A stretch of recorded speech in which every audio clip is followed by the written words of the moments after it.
Salutare tuturor și bine v-am regăsit la Curiosity 231. Asta e melodie pe care eu o aud dimineața după ce mă trezesc, după ce dorm mai prost, mi se tot învârt melodii proaste în cap. Nu știu cum mi se întâmplă vouă, dar numai melodiile proaste mi se învârt în cap și mi se învârte asta cu melodia pe care o aud de acest client de pe Temu. Așa se întâmplă când îți iei căști de pe Temu de 37 de cenți.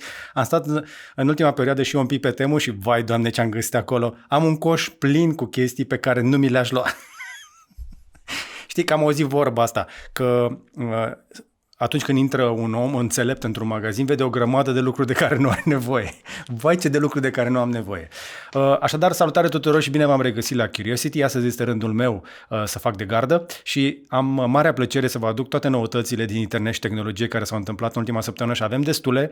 Avem și niște știri care ne-au zbârlit un pic și ne-au înfricoșat așa, dar avem și plasări pentru sponsori, dar avem și meme-uri și niște chestii din AI care, din nou, pe mine m-au lăsat gură cască. Mai aveam una pregătită aici, tot la mema săptămânii, până să mergem mai departe, pentru că de ce să începem cu lucrurile serioase, dacă putem să, până se încălzește cafeluța, să nu ne luăm neapărat în serios. Voi l-ați văzut pe băiatul ăsta?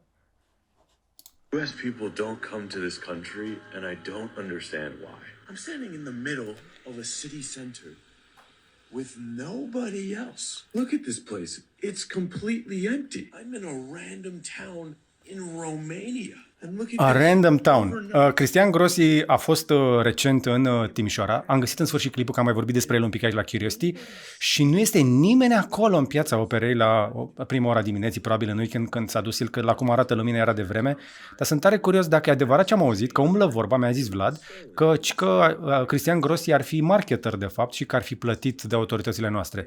Dacă au făcut chestia asta, e una din puținele cheltuieli aiurea cu care aș fi de acord.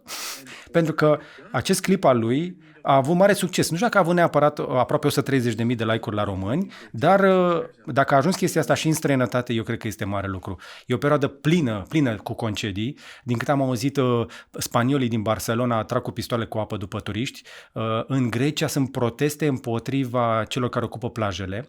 Bine, protestele se întâmplă și la restaurant. Am auzit că salata grecească nu mai e 5 euro, e 10 euro și e proastă și chelnerii nu mai sunt de treabă. Iar nu știu dacă știți, de adevărat, ăștia din Grecia mai nou monitorizează plajele din satelit și din dronă să vadă dacă nu cumva hotelierii au blocat ultimii 4 metri până la apă. Pentru că nu știu dacă știți, dar ultimii 4 metri de plajă până la apă, valabil și în România pentru că suntem în Uniunea Europeană, trebuie să fie public, este spațiu public, n-ai voie să pui nimic acolo. Poate să vină oricine să-și pună prosopul, n-are voie să-și pună șezlongul și umbrela, dar are oricine voie să vină să-și pună prosopul. Așadar, overtourism, este prea mult turism prin multe țări, este foarte cald, o să fie cod roșu în weekendul ăsta și sunt convins că toată lumea se gândește unde să ducă, să vină și pe la noi. Să vină și pe la noi. Mai bine la noi decât în astfel de locuri. Am mai găsit încă o chestie la care iarăși mi-a stat mintea. Uitați-vă la imaginile astea, cei care se uită pe video, îi rog, să se uite la imaginile astea cu o minte deschisă și să-mi spună din ce oraș sunt chestia asta. Pentru că imaginile astea nu sunt din niciun oraș. Sunt făcute pe Unreal Engine 5, sunt randate, rulează pe un RTX 4090, o placă pe care o să o testăm și noi în curând, mai serios aici, și imaginile pe care le vezi sunt realiste, nu sunt reale. M-am zis o chestie asta, real, și mi se pare spectaculos. Uite și prietenul meu, Ilan, a zis că looks amazing și el e pasionat de chestiile astea, dar cei de la Semini Games au o grămadă de postări de genul ăsta, se joacă o grămadă cu Unreal Engine 5, iar cei care fac acest model oferă din când în când pachete în care poți să simulezi oraș, natură, tot felul de spații. Au un pachet de oraș, de city, foarte fain. Am mai văzut clipuri de prin orașe, mi se pare că arată spectaculos. Așadar, poți să evadezi și realitatea virtuală în weekendul ăsta, pentru că încă o dată cod roșu, 3 zile de cod roșu o să fie în România. Mai am și chestii de inteligență artificială pe care o să vi le arăt mai încolo, dar hai să începem de la început și să facem ceea ce trebuie. Salut în acest moment echipa noastră de la vânzări și de la gb.ro și de la winun.fit pentru că am pe masă cele mai vândute produse de la noi de pe magazin și trebuie să vi le explic un pic. Mă bucur foarte mult că tot mai mulți oameni au început să-și cumpere.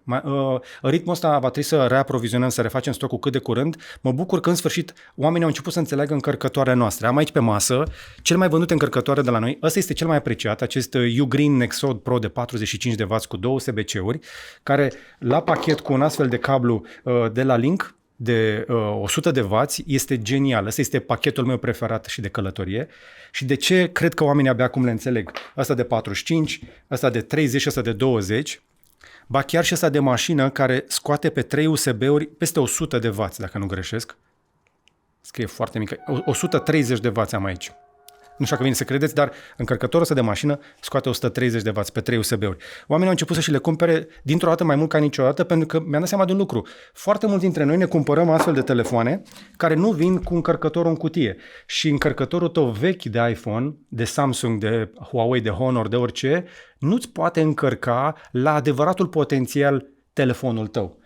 Nu că fac reclamă magazinului nostru, dar asta încercăm să le explicăm și noi oamenilor, și Ioana și Radu, mai ales Radu care postează o grămadă pe partea de social media pentru Gadget Boutique.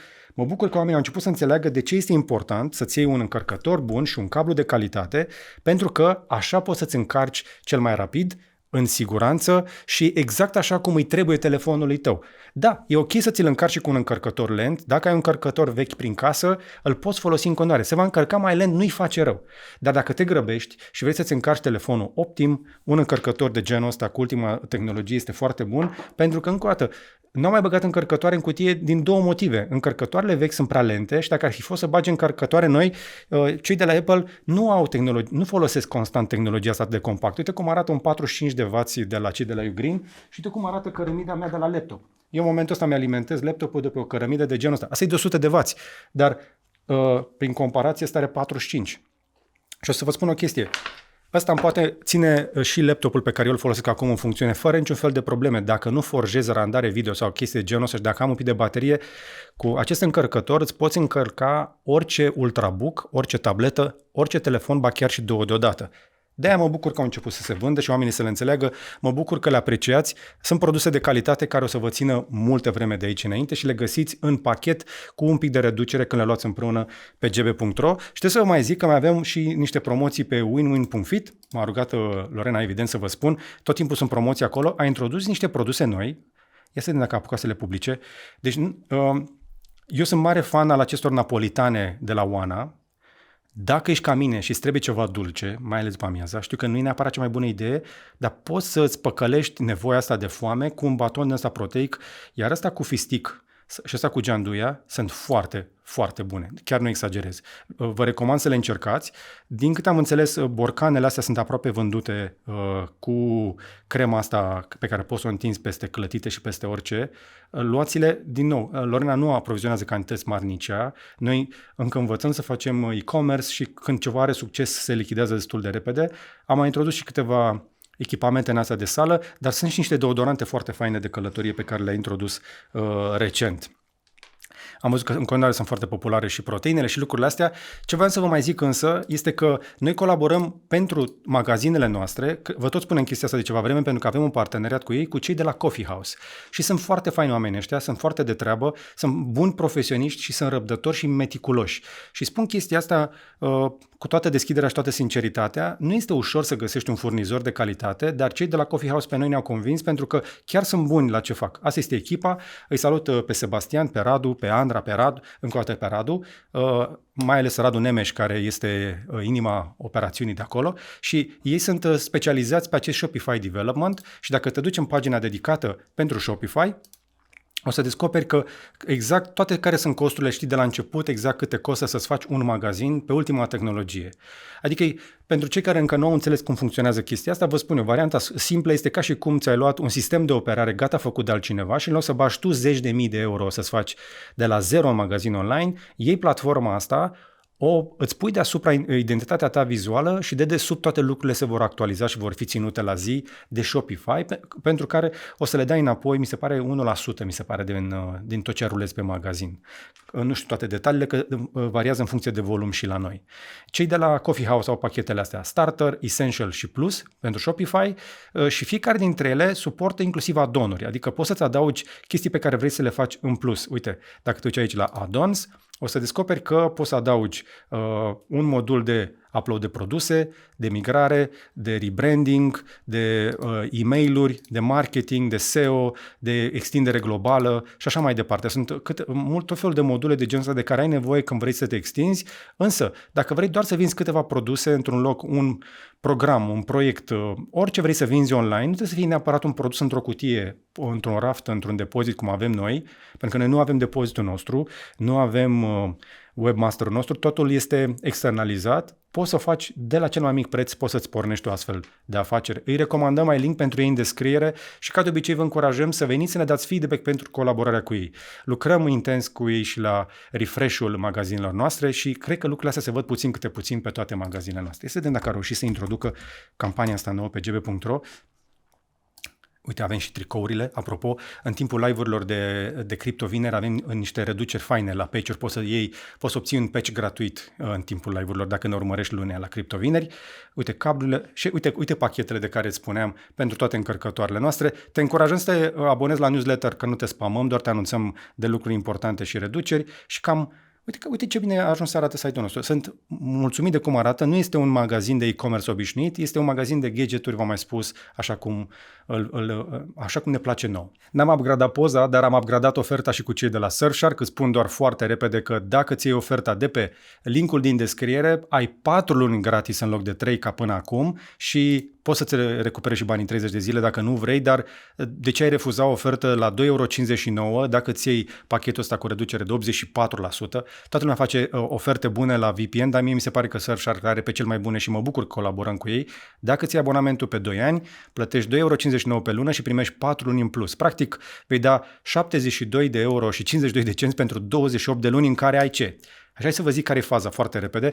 Nu ai doar VPN, ai și adblocker, ai cookie blocker, ai un generator de detalii personale, ai un e-mail pentru mascare ca să nu-ți dai adresa ta de e-mail atunci când te înscrii în tot felul de locuri și apoi ai inclusiv anunțurile astea pe care am auzit că o să înceapă să le bage tot mai mulți operatori și dezvoltatori de soft atunci când datele tale sunt folosite undeva pe dark web, dacă au fost folosite într-un mod ilicit și așa mai departe, sunt aici la Real-Time Credit Card and ID Breach, Personal Data Security Reports, Private Search Tool și așa mai departe și apoi vestea bună este că ai și antivirus, ai protecție, îți anunță când cineva îți accesează webcam-ul, ai antivirus, anti-spyware și malware protection și partea cea mai tare dintre toate mi se pare că poți să folosești chestia asta pe toate device-urile tale, indiferent de platformă și indiferent de câte ai în gospodărie. Da? Eu cred că este un deal foarte bun nu doar pentru tine. Da? Mai departe știi tu cum să-l folosești. Dacă vrei varianta Surfshark One pentru încă 1,50 € în plus pe lună, ai inclusiv data removal from company databases. Mie asta mi se pare genială. Să ai posibilitatea să ai un astfel de tool prin care să ștergi datele de pe tot felul de site-uri unde te-ai înscris în trecut, mi se pare un deal foarte, foarte bun. Ne plac cei de la Surfshark, ne sponsorizează, ai link pentru ei în descriere și acum hai să mergem mai departe. Hai să începem cu un WTF, pentru că v-am mai zis noi despre povestea asta din Spania, nu știu dacă ați urmărit-o, ar trebui să fie ca un fel de semnal de alarmă dacă se uită oameni mai tineri la noi sau dacă se uită cei care au copii, preadolescenți sau adolescenți în casă, ar trebui să ia în serios chestia asta pentru că dacă s-a întâmplat în Spania se poate întâmpla. S-a întâmplat deja, sunt sigur, și pe la noi, dar nu s-a aflat încă. În Spania, 15 elevi școlari au fost băgați într-o perioadă de probațiune, practic au fost luați cumva în evidență și sub supraveghere pentru că au luat pozele unor colege de clasă, le-au modificat cu AI ca să li se vadă torsul, după care le-au publicat pe tot felul de grupuri. A ieșit un mare scandal în Spania în legătură cu chestia asta. Era inevitabil ca inteligența artificială să fie folosită și așa, însă la vârstele astea școlare, preadolescente, de la copiii ăștia erau destul de mici. Dacă știu eu, erau undeva la vreo 10-12 ani, ceva de felul ăsta. Nu li se mai spune vârsta acum. Ba da, uite, între 13 și 15 ani. Aveau cam 12 ani când s-a întâmplat. Este clar că urmăream inclusiv un interviu lui Jonathan Haidt. Este unul dintre cei mai mari cercetători sociologi care spunea așa că în tinerețe oamenii foarte tineri ar fi dispuși să-și dea o bucată din viață pentru a fi populari. Și este normal. Atunci când ești foarte tânăr, vrei să fii popular, vrei să ai impact, vrei să fii văzut. Și atunci ești dispus să faci chestii periculoase. Tocmai de aceea este important ca în casă să existe discuțiile astea despre cât de periculos poate să fie să faci rău, mai ales că în cazul fetelor, chestia asta de imagine corporală are un impact extrem de puternic asupra psihicului. E o chestie pe care am învățat-o în mod special. un pic mai târziu decât trebuia probabil, dar trebuie să înțelegem cu toții că imaginea este extrem de importantă, mai ales pentru fetele tinere. Și atunci e de înțeles că, conform acestei cercetări din Spania, evident că nu poți să condamni la închisoare sau să iei măsuri foarte severe împotriva unor copii, dar trebuie să-i atenționezi în legătură cu riscul și eu cred că este o chestie importantă de luat în seamă pentru oricine încă o dată care are copii în casă. Toată treaba asta s-a întâmplat în tribunal și a condamnat pe toți cei 15 elevi la 1 an de probație pentru crearea și distribuirea de imagini generate cu AI cu colegele lor. Deci gândiți-vă la chestia asta. S-au dus în instanță și au primit o pedeapsă în instanță. Eu sper să nu le rămână chestia asta în cazier, pentru că internetul nu uită. Din păcate, prostiile pe care noi le făceam în copilărie, în tinerețe, pot fi uitate, dar astea făcute în prezent mai greu și atunci trebuie să ai mare grijă ce faci. Bun, tot din categoria WTF, trebuie să vă spun despre știrea asta și am amânat, n-am vrut să încep cu ea pentru că m-am furiat destul de tare. Și nu vreau să arăt imagini și nu vreau să insist foarte tare, dar vreau să vă spun că probabil ați auzit și voi despre turista atacată și ucisă de un urs pe traseul Jepii Mici, în apropiere de Valea Spumoasă. Nu știu dacă știți traseul, dar este un traseu destul de ușor. Jepii Mici este un traseu de vară, destul de lejer, pe care și eu am fost, și cu soția și cu copilul. Pentru că este un traseu foarte bun de vară. Platoul Bucegilor este minunat, mai ales în perioada asta foarte caldă. Și atunci mă gândeam, băi, dacă aș fi fost eu, ce aș fi făcut? Pentru că urșii nu ies la cărare de bunăvoie. Nu știu dacă știți chestia asta, animalele sălbatice sunt mai speriate de oameni decât orice alt animal sălbatic. Faptul că urșii au ajuns să iasă are legătură cu o chestie pe care am văzut-o. Sunt mai multe imagini cu motocicliști atacați de urs pe Transfăgărășan. Ăsta e din 2023, însă dacă vă uitați la imaginile astea, ursul ăsta nu l-a atacat de tâmpit pe motociclistul ăsta idiot. Motociclistul s-a dat jos și a dat de mâncare. Pentru că credea că stă de vorbă cu o pisicuță. Și nu este singurul caz. Sunt o grămadă de imagini. Dacă dai imagini cu urs Transfăgărășan, o să găsești mult prea multe. De ce îi dă de mâncare? Pentru că mi se zbârlește pielea pe mine când vă spun chestia asta. Încerc să caut eu imaginile mai recente. Alea mi se par cele mai nasoale. Ia uite. Este plin de urși de genul ăsta care vin la marginea drumului după oameni. Și am văzut mult prea mulți oameni care postează pe social media că se opresc pe marginea drumului, se uită la ursuleții ăștia simpatici, uite, le aruncă mâncare. În momentul în care arunci mâncare ursului, devii complice la următorul atac al acelui urs asupra unui om. Pentru că urșii sunt animale sălbatice, nu o să vină să credeți, care nu sunt civilizate, nu înțeleg care-i treaba cu noi, cu oamenii, ele văd doar mâncare, suntem o sursă de hrană mai nou pentru ei, iar faptul că a ajuns să facă ședințe de urgență, să anunțe premierul ședințe de urgență cu măsuri pe care trebuie luate, dar să nu cumva să eutanasiem urșii, nu înțeleg de ce nu vorbește nimeni despre responsabilitatea turiștilor care aruncă mâncare acestor urși.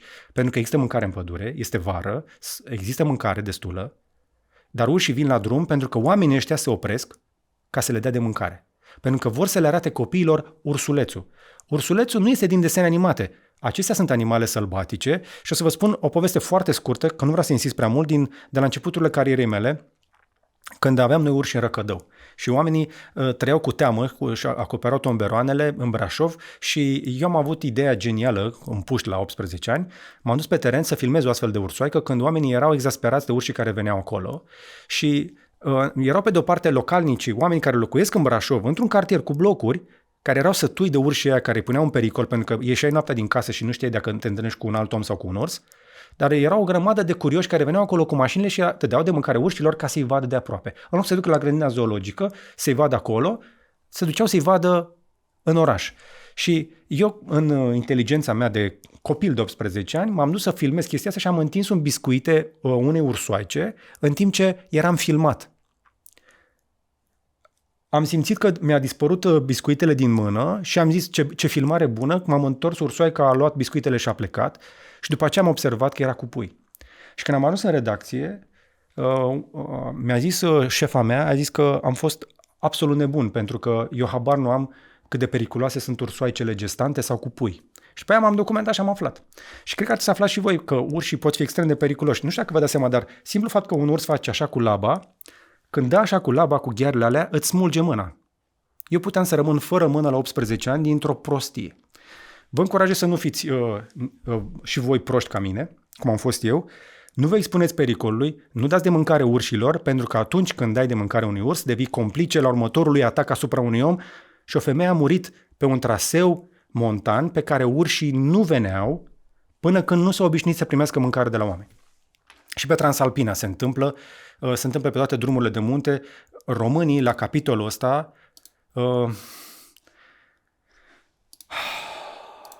hai să mergem mai departe. Din categoria știri proaste. Probabil că ați auzit de unicornul românesc listat la bursa din New York. Trebuie să vă dau o veste proastă în legătură cu UiPath. Nu sunt primii, dar nici ultimii, care trebuie să concedieze din totalul angajaților, se pare 10%. 420 de persoane ar urma să fie concediate din această companie. Încă o dată vă reamintesc, au birouri în România, dar compania este listată la New York. Este mai puțin românească decât a fost vreodată, dar are mulți români în continuare în compoziția ei. Însă, UiPath spune că se așteaptă să plătească între 15 și 20 de milioane de dolari angajaților care își vor pierde locurile de muncă. Trebuie să le dea tot felul de compensări, de variante de ieșire, dar va și elibera o grămadă de spații de închiriere. Multe din companiile astea din IT, și o să vedem chestia asta că se va întâmpla, știu că sunt mulți care mă urmăresc, care lucrează în IT și sunt preocupați de chestia asta. Ce se întâmplă cu UiPath poate fi un simptom pentru o problemă mai mare. Se întâmplă și prin orașele importante de IT de la noi. Multe din companiile astea au fost captive în contracte de închiriere pe 3-5 ani, mai ales în zonele foarte, foarte vânate, în marile orașe, vă spuneam, Cluj, București, Iași mai puțin, și acele perioade care de multe ori începuseră fix înainte de pandemie, expiră acum. Și atunci ei vor să-și închidă contractele de închiriere care le consumă foarte mulți bani, pentru că multe dintre ele au învățat să lucreze remote. Asta este prima problemă. A doua este că multe din companiile astea au și ele up and down, mai urcă, mai coboară, și atunci, având tot felul de suișuri și coborâșuri financiare în funcție și de bursă, trebuie să mai concedieze sau să angajeze oameni. Când se angajează, nu prea e veste. Când se fac concedieri, atunci ne interesează mai mult. Dar a treia chestie care mie mi se pare cea mai importantă este partea de inteligență artificială, iar cei de la UiPath au ratat un pic acest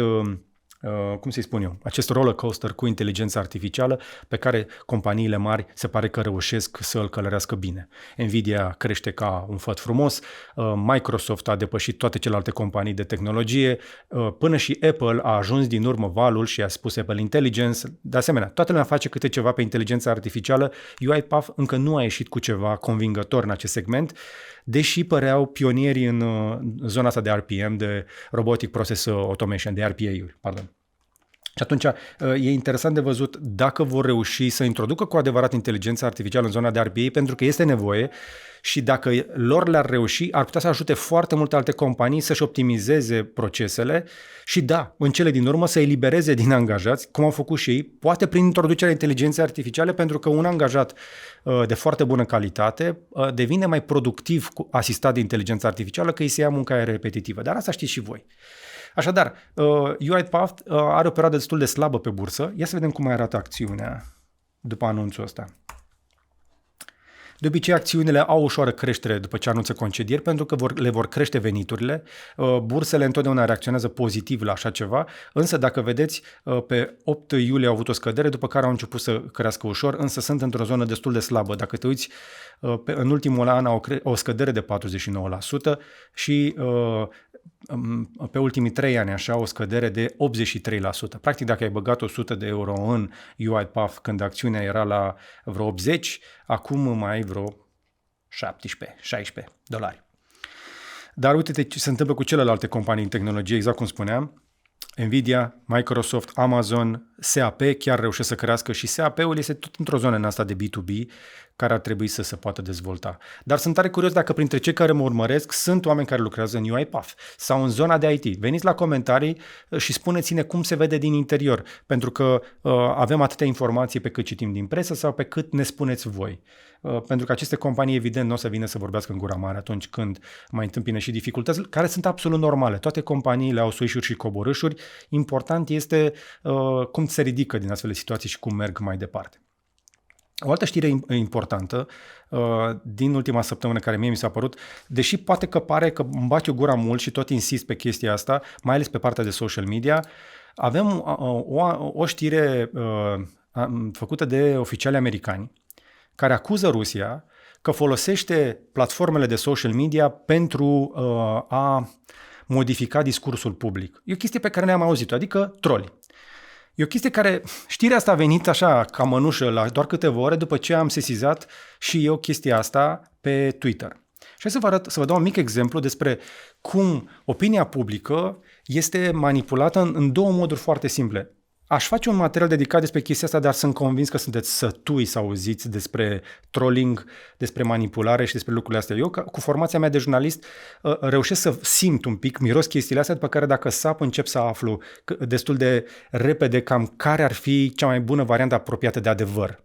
Însă, nu știu câtă răbdare ați mai avea voi să mai învățați despre chestiile astea. Încă o dată, dacă vreți, spuneți-mi la comentarii. Însă ce vreau să vă zic este așa, că văd două strategii marșilate. Unu, este un asalt, un spam cu boți care vin și spun minciuni, dar sunt minciuni foarte ușor de dovedit. Și a doua, e o chestie de noroi în apă. Cea mai simplă strategie de a schimba o discuție publică este să arunci un pic de noroi în apă. E aceeași chestie cu o cană cu apă curată. Apa potabilă, apa de băut este bună de băut, câte vreme e perfect curată. Nu ai nevoie decât de o lingură de cerneală la o găleată de apă sau de noroi, ca apa aia să nu mai fie curată. Și tocmai de aceea mesajul negativ, spamming-ul, trolling-ul este atât de pervers și atât de puternic. Și hai să vă dau un mic exemplu pe care l-am postat și eu la mine. După ce am postat eu chestia asta despre atacul asupra spitalului din Kiev, cu o rachetă care s-a dovedit în cele din urmă, inclusiv oficialii ONU au spus, nu doar ucrainenii. Toată planeta știe că este rachetă rusească, s-au găsit inclusiv și componentele din ea, se știe clar că este un KH-101. După ce am postat chestia asta, care s-a viralizat, a plecat destul de bine, am preluat surse de încredere de pe Reuters și așa mai departe, postarea mea a primit un community note, cel puțin o tentativă de community note care nu a rezistat, dar cineva a încercat să zică că nu e adevărat, că ce spune eu acolo este fals, deși în textul pe care l-am folosit acolo, încă o dată, nu am emis opinii sau chestii factuale diferite față de informațiile publice. Și apoi am început să vină tot felul de comentarii. Uite, Crypto Dave. De acord, dar ai uitat cumva că dacă ăla de Zelenski accepta oferta de pace din 2020, nimic din asta nu s-ar fi întâmplat. Iarăși, puțină lume știe ce este cu oferta aia de pace din 2020. Dintr-o dată se mută discuția, dar, acest whataboutism, dar, hai să vorbim de Palestina, dar hai să vorbim despre bieții turiști din Crimea și așa mai departe. Și sunt o mulțime de oameni care intră în astfel de conversații, vi las acolo să-i vedeți. Uite, vă mai dau un exemplu. Vert. Hai, Georgica, lasă vrăjeala, nu-i prima oară când se bombardează singuri și dau vina pe ruși și nu o să fie nici ultima, cel mai probabil. Au făcut asta chiar înainte de summitul NATO pentru a obține mai mulți bani armei etc. Nu ești decât o slugă ce face propagandă. Acum, eu pot să dovedesc că nu sunt slugă și nu fac propagandă, sau fac propagandă, dar fac propagandă pentru știri pe chestiile pe care le pot susține, dar nu sunt plătit de nimeni. Nu sunt plătit nici de Ocultă, nici de NAFO, nici de NATO, nici de UE, nici de guvern. Nu sunt plătit decât de membrii, din banii din publicitate și de sponsorii pe care îi vedeți. Însă, în cazul unui astfel de om care vine și spune chestia asta, după care îi răspunde cineva care pare din nou bine intenționat.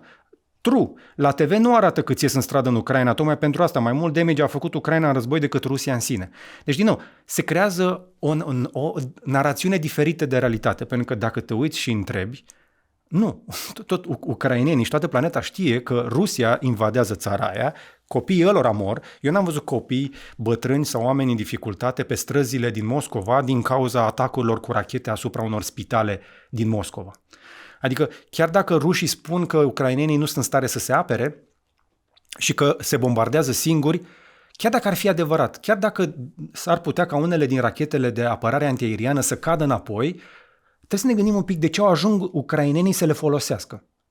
Pentru că trebuie să se apere de valuri de 10 de rachete asupra unei capitale. Voi vă dați seama că în 2024 o țară vecină cu noi are capitala bombardată cu rachete. Rachete într-o capitală, blocuri cu oameni. Da? Și după chestia asta, mai apare o știre de genul ăsta, care vine și spune, exact cum am zis, că modelul de rachetă croazieră rusească folosit în atacul de luni se bazează pe componente occidentale, dar este de origine rusească. Este o rachetă subsonică cu motor cu reacție, un motor cu jet, sunetul este ușor de recunoscut. Nu am văzut niciuna din marile puteri ale lumii să vină și să ia apărarea Rusiei. Dimpotrivă, pentru cei care le pasă un pic, premierul Indiei, care tocmai ce a câștigat alegerile în cea mai mare țară ca populație de pe planetă, India, era în vizită la Kremlin și a ieșit în timpul vizitei să condamne atacul asupra spitalului din Kiev. Sunt șocați rușii că indianul, Modi, a venit și a spus că a vorbit împotriva războiului și împotriva atacului asupra unui spital de copii în timp ce era la Kremlin. Gândiți-vă un pic la chestia asta. Adică faptul că pe internet vedem o grămadă de oameni pro-ruși care spun chestia asta sau unii care se dau români și spun că pe noi ar trebui să ne intereseze mai puțin chestia asta, cum zic, nu ar trebui neapărat să ne înfure, dar ar trebui să ne preocupe, ar trebui să fim atenți la chestia asta. Nu încurajez pe nimeni să fie furios sau să lupte neapărat cu chestia asta. Vă încurajez, vă cer să fiți vigilenți. Ce înseamnă chestia asta? Când vezi afirmații care nu pot fi susținute de dovezi, e o regulă foarte simplă. Dacă o afirmație nu este susținută cu dovezi, poate fi eliminată fără dovezi. E un principiu foarte simplu. Dacă ceva nu este susținut de dovezi, trebuie dismissed, trebuie anulat, trebuie aruncat la gunoi fără dovezi. Nu trebuie să mă obosesc eu să dovedesc că ceea ce spui tu este o minciună dacă tu nu poți dovedi minciuna aia. Da? Și atunci faceți un efort și documentați-vă și nu lăsați manipularea asta să vă controleze, pentru că văd această tendință de a împinge totdeauna discuția asta către da, dar. Și ca să închidem totuși segmentul ăsta, aș adăuga doar o știre de pe Bloomberg, care spune așa, că Statele Unite spune că Rusia folosește boți cu inteligență artificială pentru dezinformare. Eu o văd zilnic. Apar și dispar conturi pe Twitter. Eu sunt unul dintre cele mai urmărite conturi de Twitter din România. Am unul dintre cele mai urmărite conturi pentru că e foarte vechi. Nu pentru că aș fi eu neapărat cel mai relevant, dar am un cont de pe la începuturile Twitter-ului. Și din cauza asta văd foarte mulți boți care se abonează la mine, care după aceea comentează în o grămadă de alte limbi prin alte locuri. Și ei care comentează la mine, dacă îi căutați, o să vedeți că sunt activi în foarte multe geografii, deși ei nu urmăresc conturi de acolo. Dar faptul că Statele Unite spun că Rusia face chestia asta, ar trebui să ne dea un pic de gândit de ce autoritățile de la noi nu spun nimic de genul ăsta. Aș vrea să văd autoritățile din România spunând că am identificat în România activități și am cerut X, Facebook, toate platformele sociale, YouTube, să oprească aceste conturi pe care noi le putem dovedi că sunt conectate cu Kremlinul, pentru că sunt în analiza de pe Bloomberg, apare cum angajați de la Russia Today, foști angajați ai FSB-ului, au organizații ferme din astea digitale de boți de felul ăsta. Și am avut aici acum câțiva ani un interviu cu generalul de la Cyber Intelligence de la SRI, domnul Anton Noroc, pe care îl salut, care a venit și ne-a spus atunci pe gură că da, într-adevăr, există forțe străine care încearcă să destabilizeze, să facă manipulări în România, dar de atunci n-am mai văzut niciun fel de declarații pe nicăieri. Avem nevoie ca și de la București să se dea semnale clare că, bă, opriți-vă că vă vedem, să se facă intervenții și să ni se spună și nouă că, da, le vedem, există, intervenim, și să se ia și niște măsuri împotriva celor care fac lucrurile astea. Noi am făcut printre cele mai puține expulzări din Uniunea Europeană în legătură cu Rusia. Hai să mergem mai departe. Avem o grămadă de știri și din tehnologie. Nu știu dacă voi folosiți Notepad, dar Notepad era pentru mulți dintre noi locul unde ne notam parolele și tot felul de chestii secrete, fără criptare, fără nimic, pentru că era cel mai simplu fișier pe care puteai să-l faci pe Windows, cu extensia TXT. Cel mai simplu text editor gratuit, pe care, nu știu dacă știți, dar apăsam pe Windows R ca să deschid Run și scriam Notepad, ca să nu-l mai caut. Asta era cea mai simplă variantă ca să-l deschid.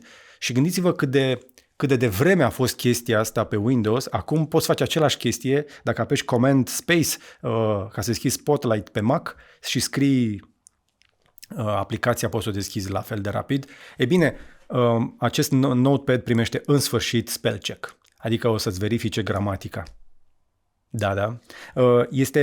Există de pe vremea, cred că cam de când m-am născut eu, în anii 80, și este încă disponibil, este parte din Windows 11 Microsoft Notepad. Sunt tare curios dacă voi încă îl mai folosiți și dacă vă amintiți și dacă recunoașteți, ca mine, că v-ați notat măcar o dată chestii sensibile într-un Notepad.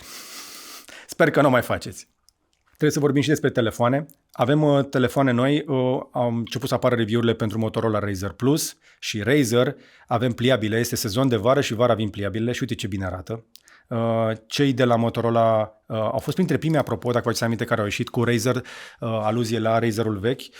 Noul Razr 2024 și Razr Plus sunt noi îmbunătățite, au ecrane OLED. La procesoare nu sunt pe ultima generație, sunt pe Snapdragon 8 Gen 3, dar au aceste camere, toată lumea a început să introducă camerele de 50 de megapixeli pentru poze mai bune. Din păcate însă nu văd un avans extraordinar, nu văd vreo revoluție. Asta e valabil și pentru ceilalți producători, că o să vorbim imediat și de cei de la Samsung.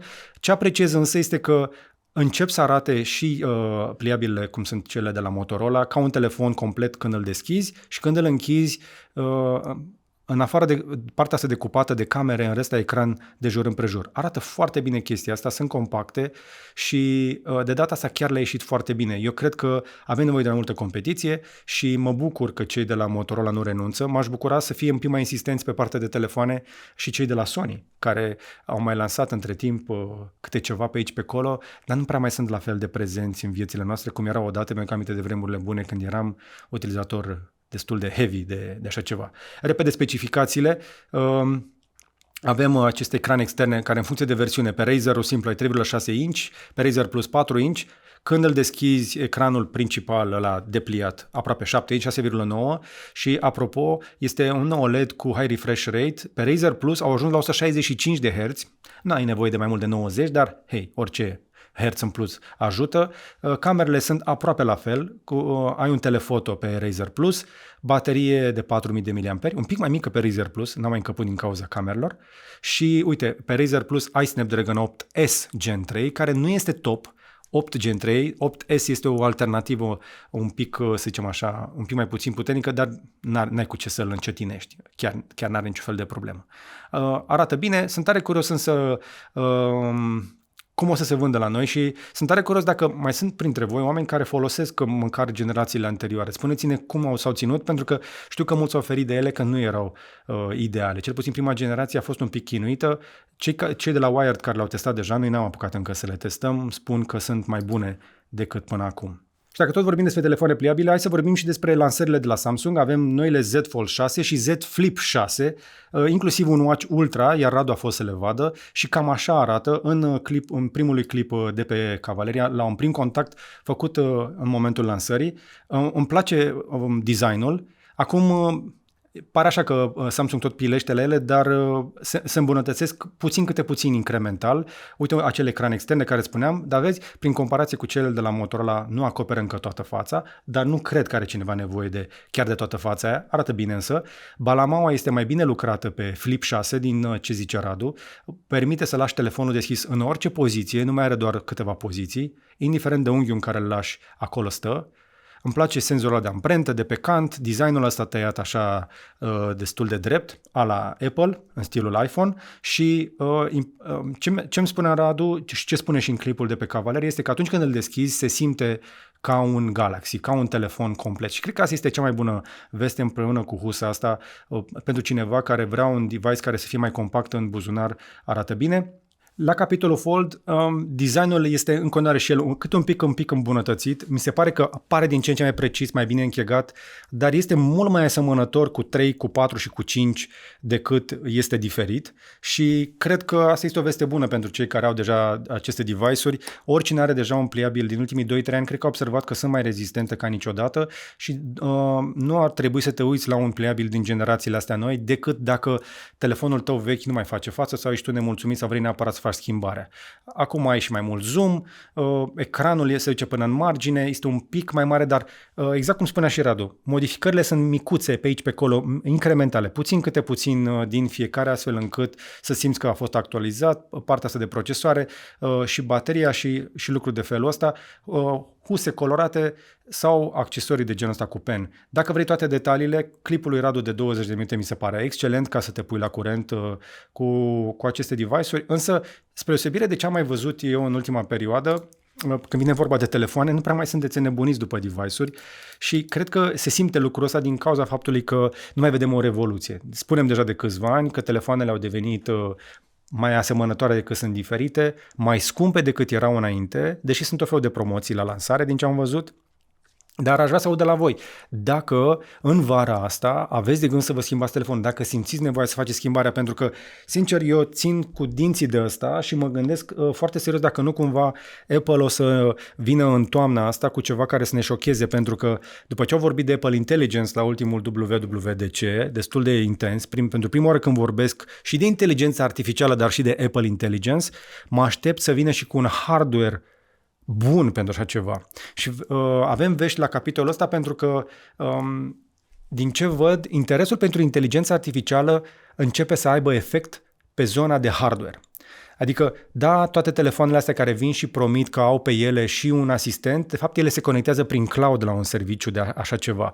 Eu cred că viitorul este pentru telefoane care să poată să ruleze local lucrul ăsta și tocmai de aceea v-am tot arătat eu un telefon pe care eu îl testez, care rulează inteligența artificială la bord nativ. Acest Honor Magic 6 Pro este ahead of its time, nici măcar nu s-a scos încă potențialul maxim din el. Din nou, nu m-a pus Honor să vă zic chestia asta, pur și simplu eu o testez pe telefonul ăsta, nu sunt plătiți pentru ceea ce vă zic acum. Asta este second daily driver-ul meu, l-am folosit și prin vacanță o grămadă, nu doar pentru camere, deși sunt foarte bune, ci și pentru partea de AI, pentru că eu îmi doresc să văd, poate măcar din 2025 sau din toamna 2024, telefoane care să pună în valoare procesoarele astea făcute de dezvoltatori, de cum e Qualcomm, dar chiar și Apple, care are acest M4, care este foarte bun pentru inteligența artificială, și să le pună pe telefoane.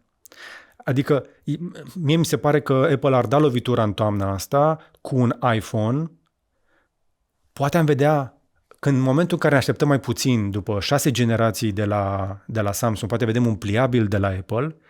Și cum ar fi, gândiți-vă la chestia asta, cum ar fi să vezi în toamna asta un iPhone cu procesor M4, ăla de pe iPad-ul Pro, despre care până și haterii spun că este genial. Și de-aia m-am jucat un pic cu un iPad Pro de genul ăsta, abia aștept să-i fac review complet, pentru că au venit foarte puține bucăți în România, dar procesorul ăla M4 încape într-un telefon. Mi-ar plăcea să văd un iPhone cu procesor M4 și cred că în momentul ăla lucrurile se vor schimba radical. Trebuie să vedem o Siri îmbunătățită și chestii gen ChatGPT direct pe device-ul tău. Dar despre asta mai povestim. Așadar, aruncați o privire și la clipul lui Radu de pe Cavaleria. Încă o dată îl felicit pentru clip foarte bun. Și hai să mai vorbim un pic despre device-uri, că mai avem câteva lucruri noi. Evident că în timpul lansărilor competiției tot timpul mai apare câte un leak și de la Apple. Se pare că după ce ne-au lăsat prea multă vreme să ne bazăm doar pe Apple TV, cei de la Apple pregătesc un accesoriu și pentru casă. Și mă uitam eu zilele trecute că ține bine la preț tableta de la Google. Nu știu dacă știți, dar Google chiar are o tabletă pe care poți să o pui într-un dock și funcționează ca un Home Assistant. E o chestie care îți poate controla și obiectele din casă, dar este și o tabletă de multimedia competentă. Numai că e vreo 400 de euro. Pentru o tabletă, chestia asta e un pic multicel, mai ales că e deja pe piață de mai mult de un an, cred că un an jumate. E bine, Apple lucrează la un astfel de accesoriu de casă care să aibă și o boxă interesantă, dar și un ecran pe care să poți să faci FaceTime sau să poți să-ți controlezi chestiile din casă. Practic este un HomePod care primește un ecran în plus, lucru care mi s-ar părea foarte tare. Ar trebui să funcționeze cumva împreună cu Apple TV-ul, dar eu cred că Apple ar face o chestie deșteaptă, să îngroape Apple TV-ul, pentru că nu l-au dus la adevăratul lui potențial, cel puțin nu la noi, și dacă vor să păstreze hardware-ul din el, ar să-i pună un ecran și un difuzor și ai avea un device pentru care să stea toată ziua în casă undeva pe o comodă, care să-ți controleze casa, care să poți să comunici, la care să strigi prin casă să facă chestii, și mie mi se pare că ar fi foarte bun. Vestea bună este că dacă va veni cu acest A18 despre care se vorbește, eu m-am spus, eu visez la un M4 pe iPhone-uri, dar dacă vine și cu acest A18 care este optimizat pentru Apple Intelligence, ai putea să ai niște recomandări un pic mai deștepte din partea device-ului ăsta care te ajută să reglezi temperatura, să aprinzi luminile, să spună, hei, uite, s-a făcut seară, vrei să-ți aprind luminile acolo, să-ți fac chestia asta, vrea să fac chestia asta în fiecare zi, văd că ai ceva în calendar, nu știu când, n-ai notificări activate, dar traficul s-a îngreunat, aș vrea chestii de proactivitate. Aș vrea ca inteligența artificială să înceapă să intuiască. Vreau mai multă intuiție pe lângă inteligență. De-aia, dacă Apple vrea să folosească chestia asta, marketingul lor, le licențiez acum, să mă caute pe contact@rombucnici.ro, să trecem de la Apple Intelligence la Apple Intuition. Cum ar fi chestia asta? Mi-ar plăcea ca mai mulți producători să facă chestia asta. Acest dispozitiv este identificat în software deja ca Home Accessory 17,1, așadar ne așteptăm la o categorie nouă, așa cum spun cei de la Mac Rumors, care spun că în ecosistemul de HomeKit s-ar potrivi destul de bine. Vă spuneam mai puțin mai devreme când v-am zis despre sponsorul nostru, cu monitorizarea Dark Web-ului, e bine, se pare că Google o să adauge acest serviciu prin Google One, prin care să-ți monitorizeze datele care se varsă pe Dark Web. Adică atunci când cineva îți fură datele personale și începe să facă tâmpenii. Și se întâmplă chestia asta mai des decât vă credeți și mai des decât vă așteptați. Sunt o mulțime de reportaje și documentare pe la televiziunile americane cu tot felul de oameni care s-au trezit că cardul lor a fost oprit sau că sunt dați în judecată pe nu știu unde sau chestii de felul ăsta pentru că altcineva l-a folosit datele personale. E bine, dacă ai Google One, pe Workspace nu merge, dar dacă ai Gmail și ți-ai activat Google One, poți să ai această chestie, Dark Web Report. Uite, înainte era inclus în Google One, dar va veni o versiune actualizată pentru toată lumea, care va fi disponibilă inclusiv în versiunea gratuită. Acum, noi vedem chestiile astea inclusiv pentru partea de parole, care a fost introdusă progresiv în ultimii ani. Mai nou, toată lumea te avertizează dacă parola ta a fost compromisă și apare undeva pe vreo listă, tot așa de pe Dark Web. Chrome face chestia asta iarăși destul de bine. Vă încurajez să vă monitorizați chestia asta, fie că o face sau nu cu linkul cu Surfshark de care v-am zis eu, dar ăsta este încă unul din motivele pentru care ar trebui să vă schimbați suficient de des parolele, pentru că dacă ți-ai instalat o extensie greșită, dacă ți-ai băgat parola pe un Wi-Fi greșit sau chestii de felul ăsta, într-un moment de neatenție, parola ta poate să ajungă undeva aiurea și furtul de identitate este una dintre cele mai grele chestii care să te lupți atunci când apare. Rămânem la Google pentru partea de Pixel 3, pentru că v-am mai spus eu, în momentul în care o companie mare face lansări, întotdeauna apar la secundă aproape, tot felul de leak-uri de la competitori. Și acum Samsung colaborează, trebuie să vă spun chestia asta, cu Google pentru ceasurile Pixel, chiar dacă au în casă Fitbit, pe care l-au integrat complet. E bine, Google va avea în august un eveniment de hardware și acolo ne așteptăm să vedem Pixel 9, despre care toate leak-urile vi le-am tot povestit. Acum avem leak-uri pentru Pixel Watch 3 și se pare că această familie se mărește de device-uri. Colaborarea lor și toate echipele implicate se pare că s-a îmbunătățit și Google insistă să facă mai multe device-uri pentru că și-au dat seama că nu pot să vândă doar subscripții, trebuie să mai adauge și către un hardware. E bine, se pare că Pixel Watch 3 va folosi acest Snapdragon W5 SoC, care va avea și un coprocesor pe el. SoC este System on a Chip, practic va avea hardware aproape de telefon pe acest ceas și cu o baterie de 310 mAh. Sper să țină chestia asta măcar 2 zile. Acum mai nou, cu baterie de 310 ar trebui să duce spre o săptămână, dar hai să vedem dacă se vor descurca. Pe modelul de 45 de mm, adică cel mai mare, bateria urcă la 420 de mAh. Dacă sunteți fan de așa ceva, cam astea sunt și dimensiunile, 400 pe 400 de pixeli aproximativ sau 456 pe 456. Cam așa arată în leak-urile, să zicem așa, estimările făcute online de oameni.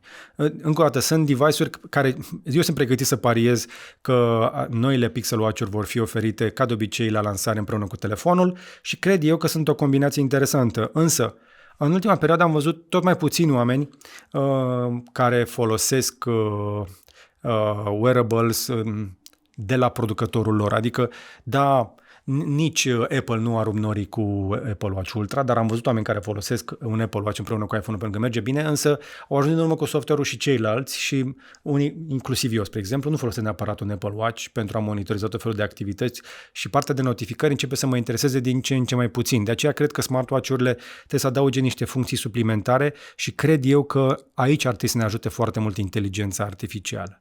Am în minte un clip mai lung în care să vă povestesc despre cum cred eu că Apple Watch Ultra poate fi viitorul Apple Intelligence, dar las asta pentru o altă zi. Dacă tot am ajuns la Google, să vă arăt foarte repede și încă niște imagini cu felul în care trebuie să arate Pixel Watch 9. Nu știu dacă sunt reale, dar dacă așa o să arate, cred că nu arată rău deloc.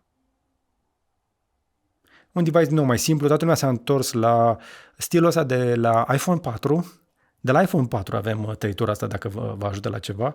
Uite cam cum arată blocul ăla de cameră. Din nou, nu știu cât de adevărat este ceea ce văd aici, însă pare legit acest leak care a apărut pe GSM Arena cu Pixel 9. Încă o dată, sunt tare curios dacă vă doriți astfel de telefoane. Am văzut că au ținut destul de bine la preț Pixel 8 Pro. Mai sunt ceva reduceri din când în când pe Amazon, le mai vânez și eu. Acum, ne mutăm pe partea de inteligență artificială și pregătiți-vă să blow your mind, pentru că în fiecare zi apare pe internet câte ceva de felul ăsta. Uite cum arată, spre exemplu, ce are să facă un tip care este web developer în afara zilei lui de muncă. Aici sunt niște, uite, Ben Nash. Mie mi s-a părut foarte tare experimentul lui. A zis că a făcut 6 melodii și 6 videoclipuri muzicale într-o zi de lucru, toate cu inteligență artificială. Uite cum arată, spre exemplu, unul dintre ele. Așa arată una dintre melodii, dar mai are. Rattled and Bones, ăsta, uite, este primul exemplu. Apoi mai are încă una, She Says She's Sassy.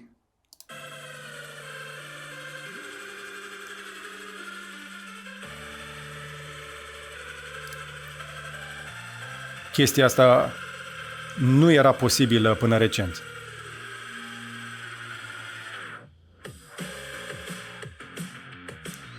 Dacă ai auzit chestia asta la festival, ai dansat pe ea? Dacă ai vedea imaginile astea pe ecranul din spate, ți s-ar părea că sunt făcute ca lumea? Mi se pare că da. Și asta este doar a doua din cele 5, hai să vă mai arăt foarte repede. Tot ce vedeți aici este făcut cu chestii care sunt disponibile public. V-am mai tot povestit despre Runway ML. Muzica este făcută cele mai multe ori cu Udio Music, Udio, de la aluzie de la audio, care are un et în față. Mai am încă un exemplu, Music is the Bridge, care arată cam așa.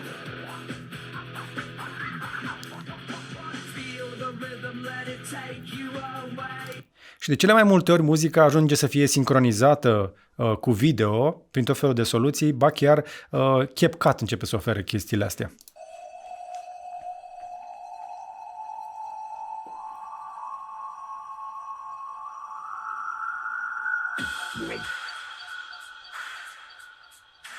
Uite sincronizarea, vezi? Ce ziceam, sincronizarea între video și audio.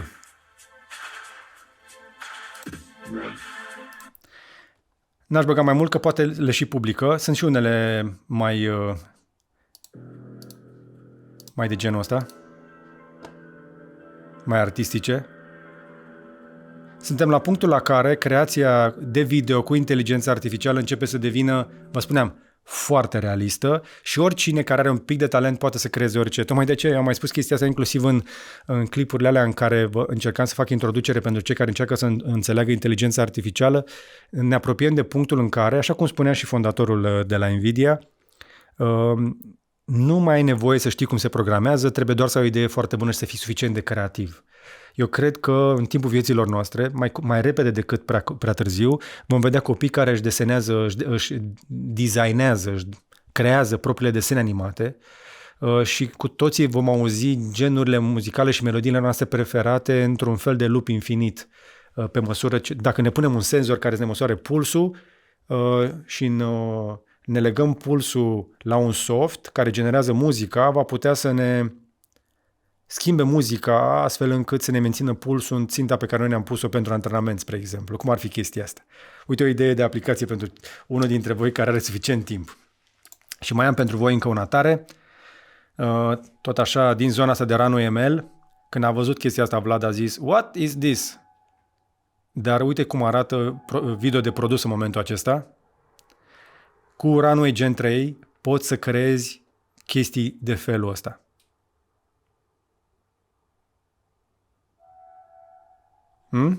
Cum ți se pare? Sau chestia asta.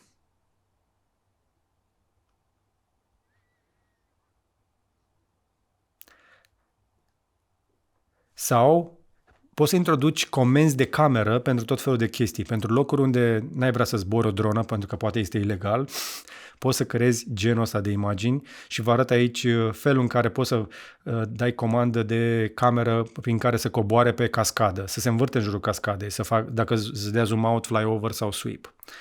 Și nu este singur exemplu. Mi se pare foarte tare că asta cu microanimalele sau animalele făcute din fructe, iar mi se pare că au devenit foarte, foarte interesante. I-am trimis lui Timi Ghiurău, care este apropo Chief Innovation la Volvo, prietenul nostru. I-am trimis acest videoclip făcut de cineva în 24 de ore cu o reclamă la XC60, care nu există, adică reclama asta nu s-a filmat în realitate, a fost făcută integral de cineva cu un pic de inteligență artificială și un pic de After Effects în 24 de ore. Și este o reclamă care poate fi dată la televizor la cum arată. Și nu este singura. Uite, microanimalele de care spuneam, tot felul de chestii de felul ăsta care încep să arate spectaculos. Suntem la punctul la care partea asta de creație de video și de foto și de grafică și de lucruri de felul ăsta, se va întâmpla cumva cum s-a întâmplat cu telefoanele mobile care au omorât fotografie amatori. Va trebui să avem creatori cu adevărat talentați care să folosească și ei uneltele astea care să creeze lucruri cu adevărat spectaculoase, pentru că lucrurile banale, nu banale, peste mediocre, peste medie, pot deja să fie făcute de oricine cu un pic de inteligență și un prompt în inteligență artificială. Tare, nu? Uite, știu cum arată chestia asta, ca și cum te-ai dat pe un water slide prin deșert sau pe sub turn Eiffel și așa mai departe. Sunt o grămadă de imagini de genul ăsta în fiecare zi pe internet. Astea sunt doar câteva dintre cele mai interesante pe care le-am găsit eu săptămâna asta. Foarte tare. Vă încurajez să urmăriți contul acesta Runway ML de pe Twitter X. Este chiar al celor de la Runway care postează constant lucruri interesante făcute pe care vi le mai arătăm și noi aici din când în când. Hai să vedem totuși cum stă restul planetei, pentru că dacă noi vi se pare că vorbim aici așa într-o bisericuță mică despre inteligența artificială, ei bine, peste 80% din directorii companiilor chineze au răspuns că au integrat noua tehnologie, adică inteligența artificială, în operațiunile pe care le desfășoară, comparativ cu 65% în SUA. Acum, indiferent ce părere ai despre competiția asta și despre țările astea, eu cred că cine integrează mai rapid inteligența artificială, evident, o să câștige mai mulți bani din lucrul ăsta.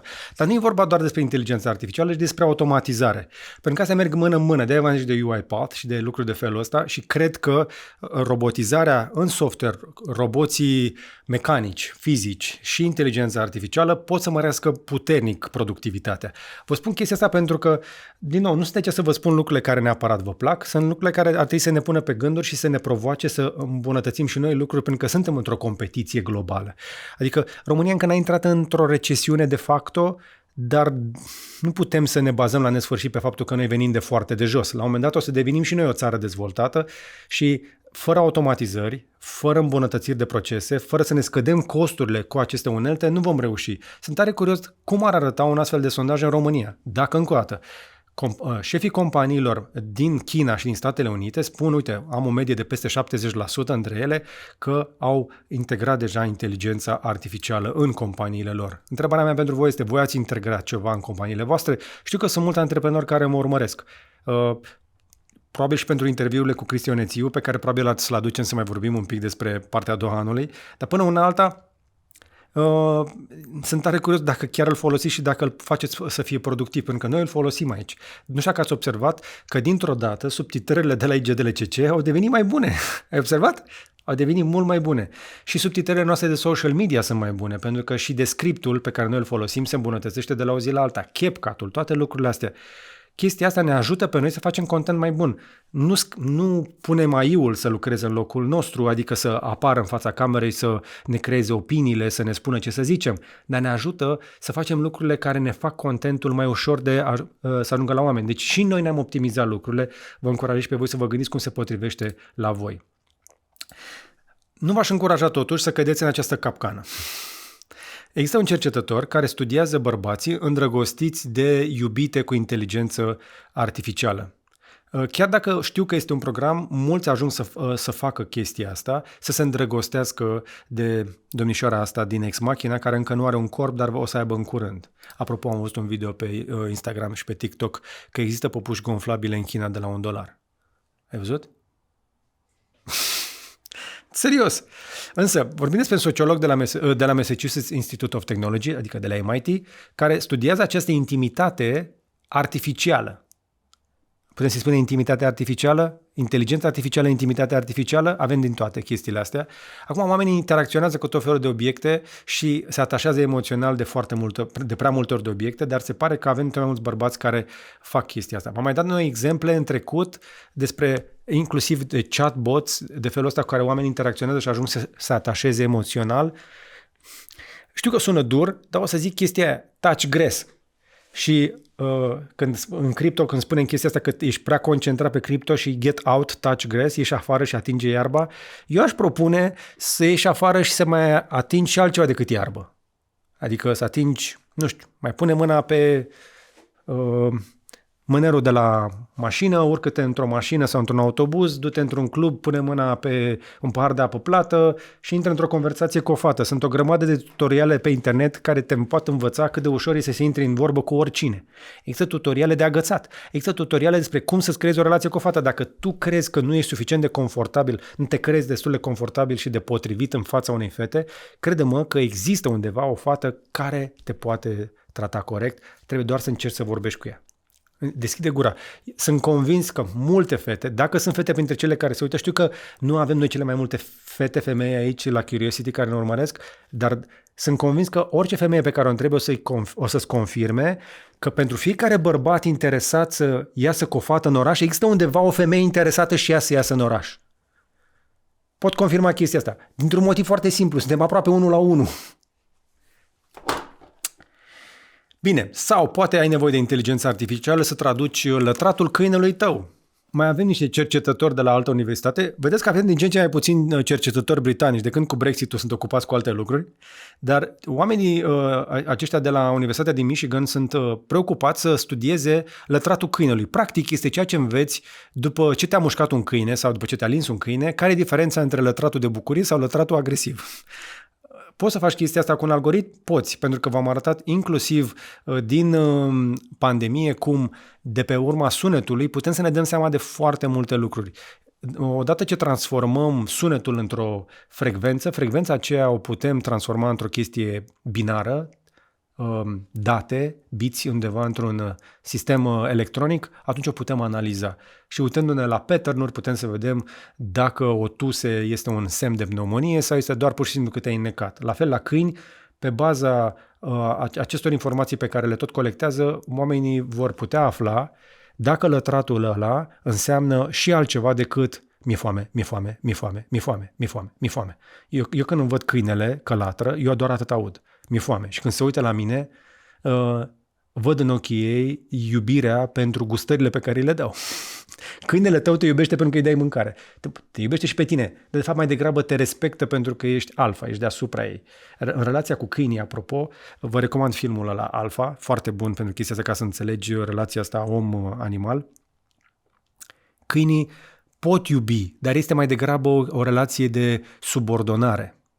Ei au nevoie de un lider, cineva care să îi conducă. Așa funcționează ei, așa sunt ei. De vremea când noi am transformat din lupi în altceva, în chestii domestice, ei au devenit dependenți de noi pentru că știu că noi îi hrănim. Noi suntem mai puternici, noi îi aducem pe lume și așa mai departe și este o relație de subordonare. Așa că gândiți-vă foarte bine dacă vrem să auzim cu adevărat ce au de spus câinii în afară de mi-e foame, mi-e foame, mi-e foame, pisică, pisică, pisică, mi-e foame și așa mai departe. Eu nu cred că există altceva în vocabularul lor. Eu cred că acești câini nu au un vocabular foarte, foarte extins, dar este foarte fain să te joci cu ei, să iubești, pentru că și ei se uită în ochii tăi cu mare drag și te vor liniști în zilele în care ești cel mai deprimat. Mi se întâmplă și mie. Hai să vorbim un pic despre Dreamflare, pentru că v-am arătat mai devreme Runway ML, mai avem și de la Dreamflare, care se lansează public săptămâna viitoare și se concentrează pe ajutarea creatorilor de conținut să producă și să monetizeze conținut generat de AI pe formate scurte. Gândiți-vă la un fel de TikTok pe inteligență artificială. Ia să vedem. Sunt tot mai mulți oameni cunoscuți care s-au implicat în proiectul ăsta și iese din stealth, ca să zic așa, că până acum a fost undercover.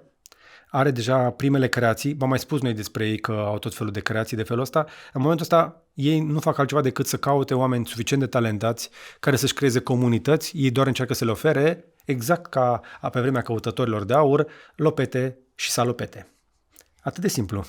Și dacă vrei și tu să intri, caută Dreamflare, intră și înscrie-te. Cum funcționează însă? Creatorii pot să folosească orice fel de unealtă cu AI care oferă planuri plătite. Nu poți să folosești chestii gratuite, pentru că atunci când folosești ceva gratuit, de cele mai multe ori îți cedezi drepturile de autor, dar toate aceste unelte trebuie să fie etice și legale. Spre exemplu, OpenAI, compania care a dezvoltat și modelul Sora, nu a anunțat încă public cum și-a procurat clipurile video de antrenament. Și aici e o discuție întreagă. Dacă tu te apuci să faci o chestie, că a devenit prea ușor să copiezi stilul Disney, să copiezi melodiile unor artiști foarte celebri. Chiar dacă întrebi pe Sora sau modelele astea foarte cunoscute, hei, fă-mi un video cu două personaje care seamănă cu Mickey și Minnie. O să spună, nu poți să-ți creezi chestii cu modele de la Disney. Dacă îi spui că, hei, creează-mi un video de desene animate cu un șoricel, al cărui nume rimează cu Ricky și prietena lui, numele ei rimează cu Fini. Și dintr-o dată păcălești motorul de inteligență artificială să creeze chestii video dintr-un bagaj de antrenament care este clar luat și de la Disney și din alte părți și mai ales de pe YouTube. Și asta este una dintre probleme, pentru că există riscul ca în cazul în care toate aceste companii mari care dau în judecată dezvoltatorii ăștia, cum este și Sora, cum este OpenAI, dacă vor câștiga procesele, vor trebui să își șteargă modele de antrenament și clipurile tale pot fi date jos cu un DMCA, un takedown notice, pentru că pur și simplu toate platformele care publică video sunt obligate să aibă o adresă de e-mail la care să răspundă pentru cereri de DMCA în mai puțin de 24 de ore. Mie mi se întâmpla, mai ales într-o perioadă destul de des, când încă îmi băteam capul, să mă trezesc cu bucățele tăiate din clipurile mele care erau urcate pe tot felul de platforme ciudate. Un simplu e-mail le ștergea în mai puțin de jumătate de oră. Platformele nu stau la discuții în momentul în care există genul acesta de cereri de ștergere de felul ăsta. Uite cam cum arată modelul acesta de creație. E o platformă de revenue sharing, cam cum face și YouTube. Îți iau o parte din ad revenue, poți să primești tips de la fani și va avea inclusiv un marketplace pentru creatori care să-și vândă merchandise. Cam ceva în genul în care vă spuneam că avem și pe YouTube. Dar uite cum arată niște modele de susținere din partea comunității. Sunt tare curios ce fel de creatori vor apărea acolo și ce fel de promisiuni trebuie să le facă comunității. O să creezi chestia asta, dăm banii ăștia că o să vă fac, nu știu, un film, un desen animat, un videoclip sau alte lucruri de felul ăsta. Mai urmărim povestea, până săptămâna viitoare se publică și o să mai avem ce să vă arătăm. Dreamflare este finanțat din mai multe locuri. Și inclusiv, vă spuneam, chiar dacă sunt în modele de antrenament, sunt un pic cu semnul întrebării, Disney, Netflix și Universal promovează platforma, sunt implicați acolo pentru că au ajuns la concluzia că mai bine se implică în așa ceva decât să se lupte cu așa ceva. Inteligența artificială nu este însă doar pentru a crea chestii interesante sau asculta cățeluși. Schemurile sunt forță peste tot și cel mai recent care a apărut în Statele Unite, curând și la noi, se întâmplă oricum o grămadă de chestii și pe matrimoniale, n-am eu timp să vi le zic pe toate. Se pare că schemurile cu joburi s-au dublat, mai mult decât dublat în 2023, datorită sau din cauza inteligenței artificiale, pentru că hoții pot automatiza mai bine mesajele false prin care trimit oferte de angajare și pun pe oameni să plătească tot felul de chestii. Uite că avem aici o cercetare care arată că avem o creștere cu 118% în 2023 față de anul anterior și în rest, celelalte tipuri de schemuri sunt în scădere. Deci oamenii încep să învețe unele schemuri și după care devin mai slab pregătiți pentru altele. De cele mai multe ori chestia asta se întâmplă prin faptul că hoții, schemerii creează listări false de joburi pe tot felul de site-uri de networking și de motoare de căutare. Și apoi încurajează victimele să aplice pentru acele joburi și așa ajung să le taxeze. E destul de ușor în momentul ăsta să clonezi identitatea cuiva sau să mimezi cum arată un site.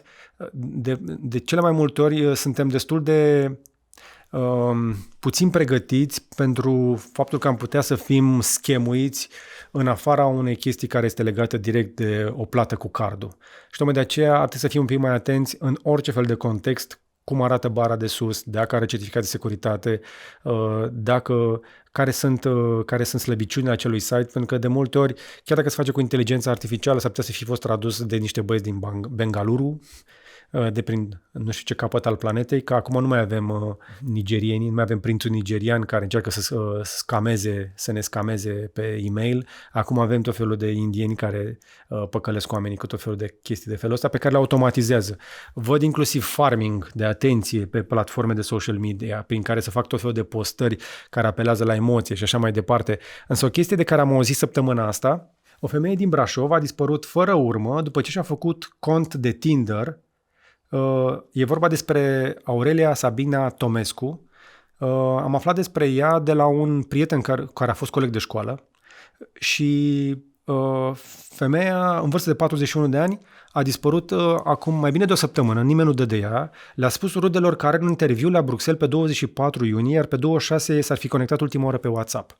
Deci a ajuns în Bruxelles, ceva s-a întâmplat acolo și efectiv i s-a pierdut urma. Asta după ce a găsit o astfel de oportunitate de job de muncă, vă spuneam, pe Tinder.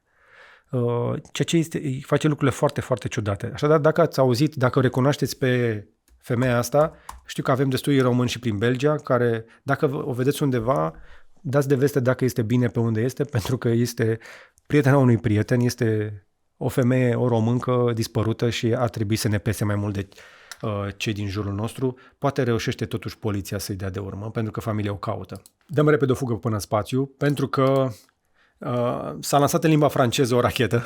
Am auzit numărătoarea inversă cu 19 și așa mai departe. Ariane 6 a fost lansată în zborul ei inaugural din Guiana franceză săptămâna aceasta, pe 9 iulie. Și avem în sfârșit o rachetă europeană care poate să ridice obiecte, să zicem așa, mai grele pe orbită. Și chestia asta s-a întâmplat într-o fereastră de timp destul de limitată, dar lansarea a fost de succes, fără niciun fel de probleme. Faza care este că, din ce am înțeles eu, a fost un zbor de test, însă payload-ul, încărcătura de pe această rachetă nu a fost descărcat în spațiu. Eu știu că de obicei la genul acesta de lansări, rachetele au tot felul de sateliți care sunt testați.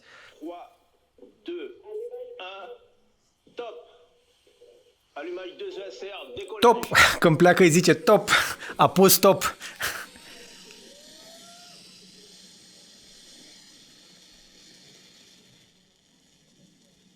Era cazul ca Europa să revină pe scena asta, pentru că am ajuns să depindem cu toții de rachetele de la SpaceX. Nu spun că sunt rele, dar în afară de Falcon ne mai trebuie și altceva. Ne mai trebuie și alte trambuline către orbită. Așadar, o lansare reușită. Îi felicităm pe specialiștii de la Agenția Spațială Europeană, unde avem destui români implicați în tot felul de proiecte spațiale. Mă bucur foarte mult și pentru această lansare. Încă o dată, ar trebui să vedem mai multe lansări în următoarea perioadă. Uite, Ariane 6 are o înălțime de 56 de metri, diametrul este de 5,4 metri și masa ei la decolare este de 540 de tone. E grea cât un bloc, un pic așa, cât un bloculeț. E masivă racheta asta și este importantă pentru că, uite, generează 8400 de kN de thrust, de cuplu atunci când pleacă și poate să ridice pe orbită 10,3 tone. Practic, dacă vrem să asamblăm rachete și tot felul de obiecte care să ajungă mai departe pe alte obiecte, în altă parte din spațiu, cel mai greu lucru pentru noi oamenii este să ieșim din gravitația terestră. Și de aceea ne trebuie rachete atât de puternice care va mai zice așa, să facă foc în jos și să ridice obiecte grele în sus. Și așa vom ajunge pe Marte și în alte locuri, despre care o să vă zic mai multe imediat. Așa că, hai să vă zic un pic despre misiunea CAPEA-1. Nu știu dacă ați urmărit chestia asta, că noi v-am mai povestit. Este o știre, știrea a început să circule și pe la noi pentru că are o româncă în ecuație.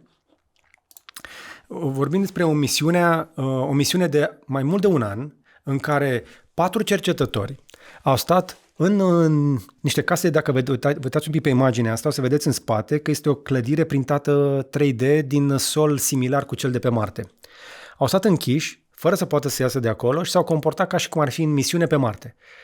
2 bărbați și 2 femei, Kelly Heston, Ross Brockwell, Anca Shelariu și Nathan Jones. Și m-am documentat un pic în legătură cu Anca Shelariu pentru că a devenit evident foarte cunoscută și la noi după această ispravă. Este microbiolog și a fost trimisă la NASA pentru acest proiect din partea Marinei Militare, din partea US Navy, unde este microbiolog. Deci gândiți-vă așa că Marina Militară Americană are un microbiolog pe Anca Shelariu pe care au trimis-o în această misiune ca să învețe mai multe despre spațiu. I-am văzut și discursul de când a ieșit de acolo, foarte, foarte emoționant, foarte interesant experiența asta a lor. Ce au încercat ei să simuleze, uite, aici este momentul când au ieșit. Asta e momentul în care ies din acest habitaclu, s-au pregătit și erau foarte emoționați, le-am ascultat discursurile. După 378 de zile închiși în care au făcut experimente și lucruri de felul ăsta, au simulat viața, vă spuneam, pe o altă planetă. Sunt tare curios cum, cred că s-au tuns unii pe alții, nu știu ce au făcut ca să se îngrijească. Sunt oameni evident în toată firea, dar sunt toți oameni de știință, specialiști, și-au pus măștile pentru că au stat împreună într-un spațiu închis atât de multă vreme și probabil cred că și-au pierdut și un pic din imunitate pentru că nu au mai fost expuși la biologia, microbiologia din atmosfera din afara acestui spațiu care a fost menținut cât se poate de etanș. Ia să ajung eu un pic la discursul Ancăi să o vedeți. Deci Anca Shelariu nu doar că este microbiolog, este și cercetătorul șef, este omul de știință șef al acestei cercetări.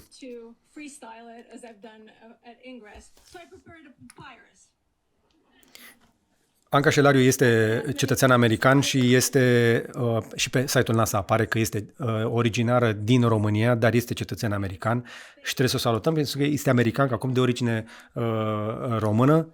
O felicităm pentru munca ei de microbiolog acolo și sperăm că munca ei să ne aducă pe toți mai aproape de a face viața multiplanetară. Am ascultat discursul și spunea că visul vieții ei este să ducă viața pe Marte, ceea ce mi se pare foarte frumos, foarte uman.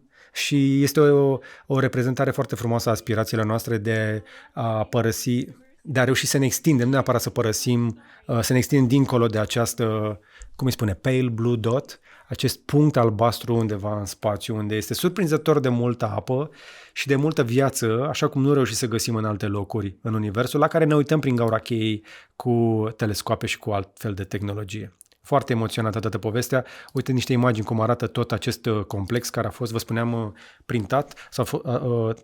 Tot ce s-a făcut acolo s-a testat și pentru a vedea cum o să putem construi genul acesta de complex în care oamenii să poată trăi pe Marte, pentru că dacă vrem să ducem oamenii acolo, nu putem să ținem în costume de astronaut sau în interiorul unei capsule, trebuie să trăiască în ceva care să semene cu o construcție. Și uite cum s-a printat din ceva ce seamănă, vă spuneam, cu solul de pe Marte, un complex de felul ăsta și cam așa ar trebui să arate când vom construi primele astfel de complexuri pe Marte care să fie autosustenabile, în care oamenii nu doar să muncească, să facă cercetare, ci să și trăiască, pentru că au nevoie și de așa ceva, evident. Ca să ajungem pe Marte, va să stăm la interior. Lucru care cred că ne-am cam obișnuit aici pe Pământ, pentru că mulți dintre noi petrecem mai mult de 90% indoor. Gândiți-vă la chestia asta, nu e chiar atât de greu să ajungi pe Marte în condițiile în care umanitatea trăiește mult mai mult în interior decât în exterior zilele astea. Nu spun că ar fi cel mai bun lucru pentru noi, dar cam așa stau lucrurile. Încă o dată, pentru cei care vor să știe, misiunea se numește CHAPEA 1 și a avut ca misiune fix chestia asta să monitorizeze cum se comportă corpul uman în condiții de astfel de misiune. 1700 de metri pătrați de habitat au avut la dispoziție. Eu cred că au avut timp și să stea și singuri și să-și plictisească unii de alții fără să se întâlnească dacă au avut chef neapărat de lucrul ăsta. Însă este doar prima misiune, mai urmează încă 2. În următorii 3 ani se vor repeta aceste experimente pentru a avansa și mai mult cercetarea și ca atunci, în momentul în care vom fi pregătiți să ducem oamenii pe Marte, știm clar că pentru cei mai mulți oameni care vor pleca spre planeta roșie va fi o călătorie one way. Va deveni aproape imposibil să te mai întorci odată ce te-ai dus acolo. S-ar putea ca unii oameni să poată să facă lucrul ăsta, dar cei mai mulți care se vor duce către Marte vor lua o decizie conștientă să-și petreacă tot restul zilelor pe acea planetă roșie și trebuie să știm foarte bine cum le oferim lucrul ăsta pentru a nu avea dezamăgiri ulterioare și tot felul de alte probleme la destinație. James Webb, vă spuneam că se uită la tot universul din jurul nostru prin gaura cheii, dar măcar ne uităm cu un obiect foarte deștept și a mai descoperit încă o planetă. Credem că am găsit un ocean extraterestru, ca să zicem așa, pe o planetă care se numește LHS 1140b. Ar putea să fie un mare resort, ca să zic așa, de plajă, cu un posibil ocean în care apa să fie lichidă. 68 de grade Fahrenheit, mi se pare că undeva la vreo 18, dacă nu greșesc, 20 de grade. Perfect! Ar fi ideal pentru o baie, însă în rest ar putea să aibă destul de multă gheață. Practic, zona cea mai expusă ar putea să fie ceva mai caldă și știm cu toții că acolo unde este apă, șansele să existe viață sunt din ce în ce mai mari. S-ar putea să fie chiar și un pic de atmosferă datorită acestei zone cu apă, dar cam atât am reușit să vedem până acum. Ceea ce vedeți oricum nu este o fotografie fidelă, ci mai degrabă o randare pe baza informațiilor pe care le-am obținut de la James Webb Telescope. Însă, dintre toate lucrurile pe care le-am cercetat până acum, s-ar putea ca aceste planete să fie este pentru prima dată când descoperim o planetă pe care știm că există apă în afara sistemului nostru solar. Vă dați seama cât de devreme este în cercetarea noastră spațială? Pentru că sunt atât de multe miliarde de stele care au planete în jurul lor, care ar putea să aibă și apă pe ele și noi am reușit să găsim prima planetă care are ceva care seamănă cu jumătate de Ocean Atlantic. Și pentru că nu avem nicio ediție Curiosity fără măcar 2 știri de la James Webb Telescope, ia uite ce ne-a făcut. Avem un inel de logodnă, ci că toată lumea și-a imaginat că chestia asta ar trebui să fie un inel de logodnă. Așa arată o lentilă gravitațională al unui quasar. Pentru că pur și simplu arată ca niște explozii zona asta. Este o galaxie eliptică care creează un arc cu 3 puncte foarte luminoase în vârf care reprezintă dublarea imaginii unui quasar. Chestia asta se întâmplă la 6 miliarde de ani lumină de Pământ și, sincer, citesc și încerc să înțeleg și eu exact cum se poate întâmpla chestia asta. O lentilă gravitațională care îți permite, practic, vezi același quasar dublat datorită acestei lentile gravitaționale.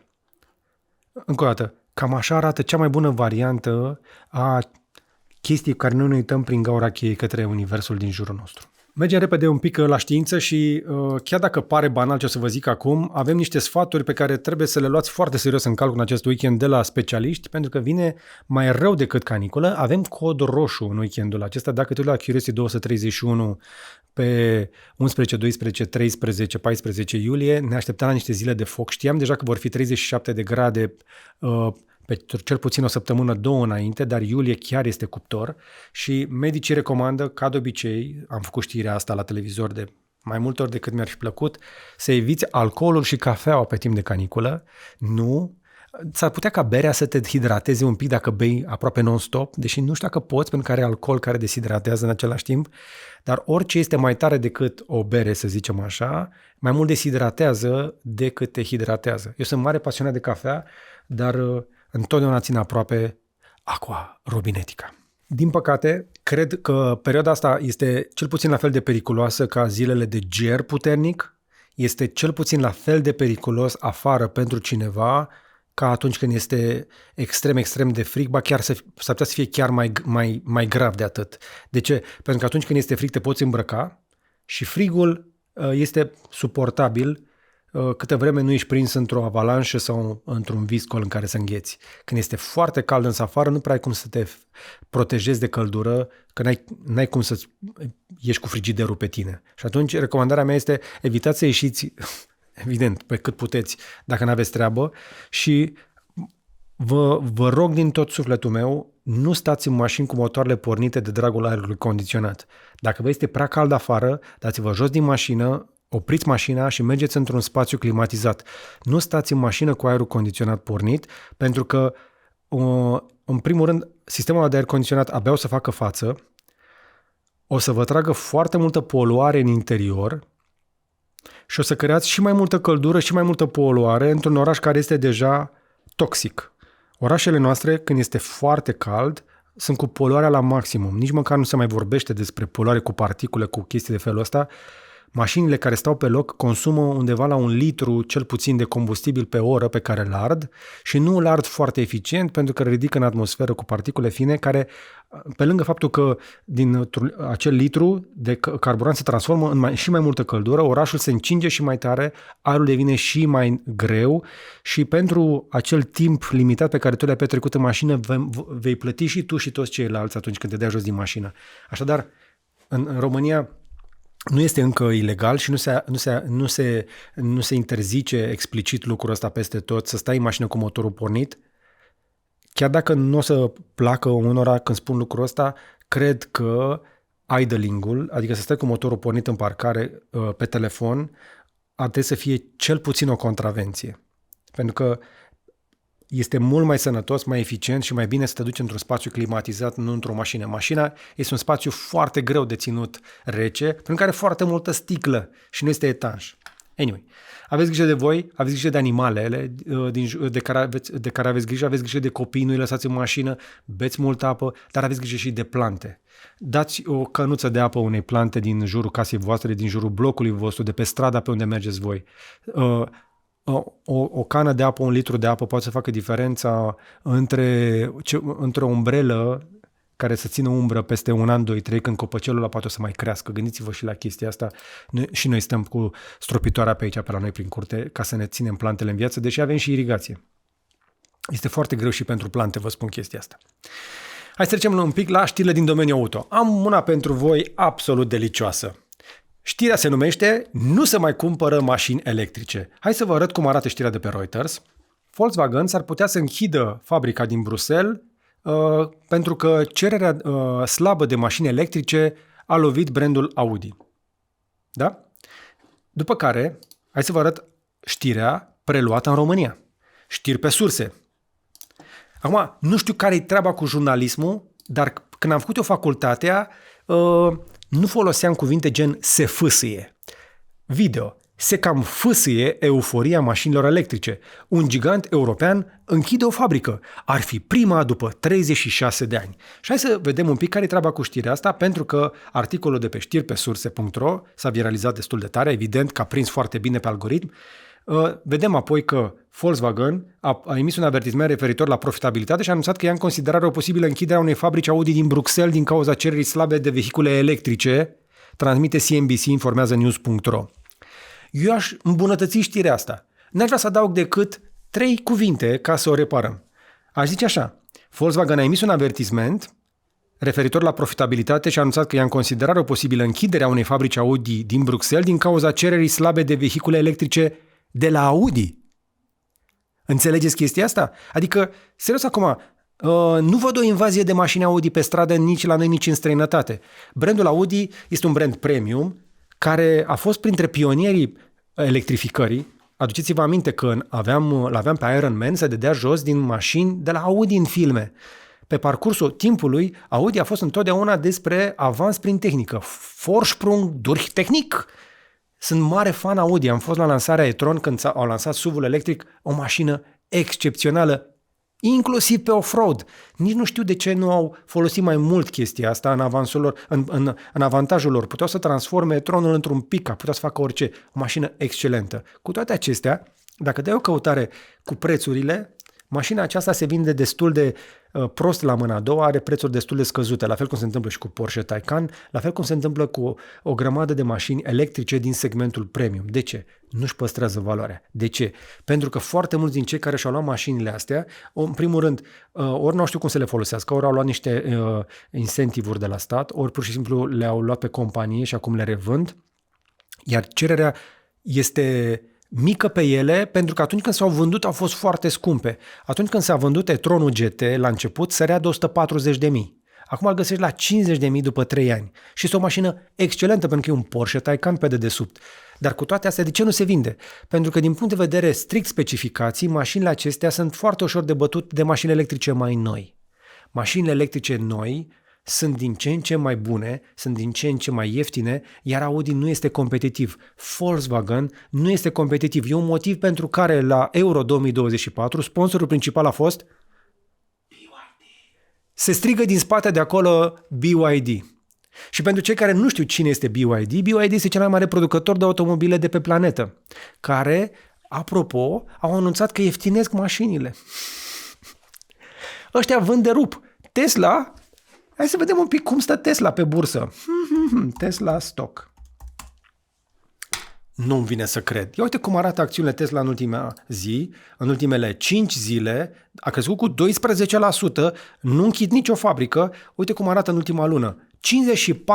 54% creștere. Datele financiare de la Tesla se îmbunătățesc și acum, dacă ne gândim că Tesla vinde Model 3 și Model Y, care sunt Model Y, cea mai vândută mașină din lume, indiferent de motorizare, da? Cea mai vândut model de pe planetă.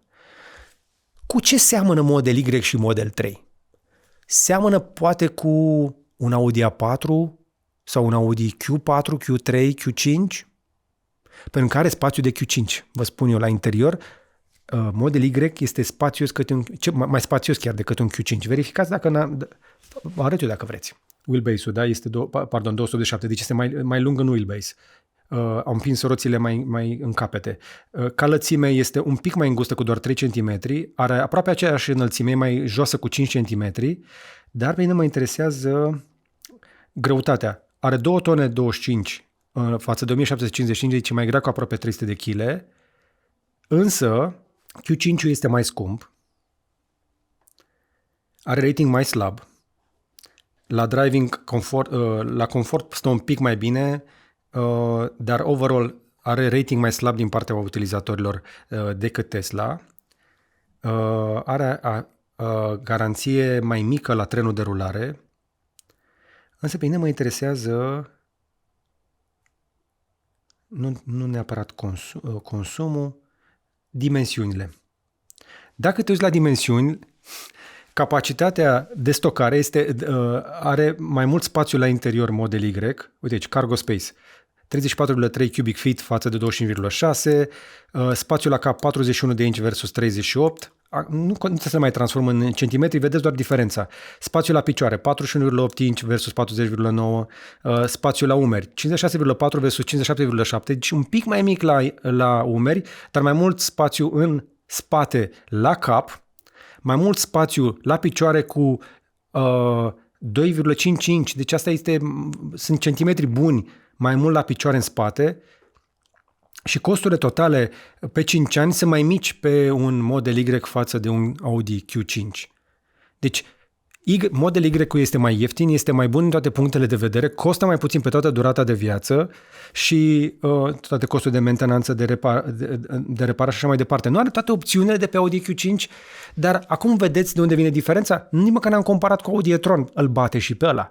Și acum dacă este să compar Tesla Model 3 cu Audi A4, o să obțin aceleași comparații. O să fac un clip separat în care să explic mai în detaliu lucrurile astea, dar atunci când vedeți știri de genul ăsta că se fâsâie piața auto, se fâsie pentru anumite mărci care încă nu reușesc să fie competitive. Eu îmi doresc foarte mult ca Audi să fie un brand competitiv. Îmi place foarte mult e-tronul GT. Este o mașină superbă. Chiar mă gândeam să-mi cumpăr, spre exemplu, la un moment dat e-tronul SUV când am văzut că se scade atât de mult prețul. Dar după ce am făcut mai bine socoteala și am comparat cu Model Y, mi-am dat seama că voi rămâne la Model Y încă o perioadă destul de bună.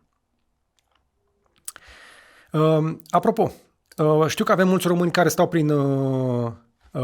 prin Canada. Spuneți-mi și voi dacă e adevărat că se fură chiar atât de multe mașini prin Canada. Văd că oamenii au ajuns să-și pună stâlpișori de genul ăsta că li se fură mașinile din parcare. Sunt convins că ați văzut și voi imaginile alea de pe internet cu oameni care vă scanează cheile, vin cu geanta aia. Mașinile sunt destul de ușor de furat. Practic, nu există protecție perfectă împotriva unui hoț, e ca la calculatoare, dacă vrei să nu fie hackerit, scoate-l din priză. Dacă nu vrei să ți se fure mașina, nu o lăsa pe stradă, pe o alee deschisă, neîncuiată, nu o lăsa la vedere. De aceea, în Canada, în momentul ăsta, se pare că au devenit capitala să zicem așa, punctul cel mai fierbinte pentru furtul de mașini de pe toată planeta. Suntem la punctul la care în 2022 s-au furat peste 100.000. 105.000 de mașini s-au furat, până și ministrul federal al justiției i s-a furat mașina de 2 ori. Deci în știrea asta, uite, zice aici, the Federal Justice Minister, whose government issued Toyota Highlander XLE, was taken twice by thieves. I s-a furat mașina de 2 ori. Autoritățile au ajuns, poliția a ajuns inclusiv să emită tot felul de buletine și de recomandări pentru oameni care să-și protejeze mașinile, cum să și le încuie, cum să și le protejeze, să-și pună trecere pe ele și așa mai departe, să-și țină cheile în pungi, Faraday. Eu mă bucur că la noi încă, și sper să nu devină chestia asta o problemă. Dar de ce funcționează chestia asta în Canada? Pentru că legislația este destul de laxă atunci când se face revânzarea, nu se fac întotdeauna verificările corespunzător, asta e una. A doua, au destul de multe porturi și multe din mașinile astea ajung în China. Peste 1500 de mașini au fost identificate peste tot pe planetă ca fiind fi fost exportate din Canada, mai ales că sunt destul de ușor compatibile cu alte țări europene, pentru că au mult mai multe chestii asemănătoare cu Europa decât cu Statele Unite. Se fură și pentru piese, evident. Asiguratorii de acolo spun că au trebuit să plătească deja despăgubiri de $1,5 miliarde din cauza furturilor de automobile. Încă o dată, mă bucur că nu este invazie, nu este atât de nasol la noi, dar există întotdeauna un site, mașini furate, este mai e valabil, știu că e GPR-ul, bineînțeles. Poliția Română are un site care se numește așa, polițiaromână.ro/auto-furate. Aici poți să vezi care sunt mașinile furate din ultima perioadă. Uite, spre exemplu, nu știu, eu sper că nu e mașina televiziunii române, dar Bacău 10 TVR, un Ford Kuga, tocmai ce a fost furat. Mai avem un BMW 520D, zicem ce se mai fură pe la noi, Audi Q8, Volkswagen Lupo, Audi A4, Ford Focus, Ying, s-a furat un Ying, un Mercedes Autoturism, nu se spune ce, WTB. Mam.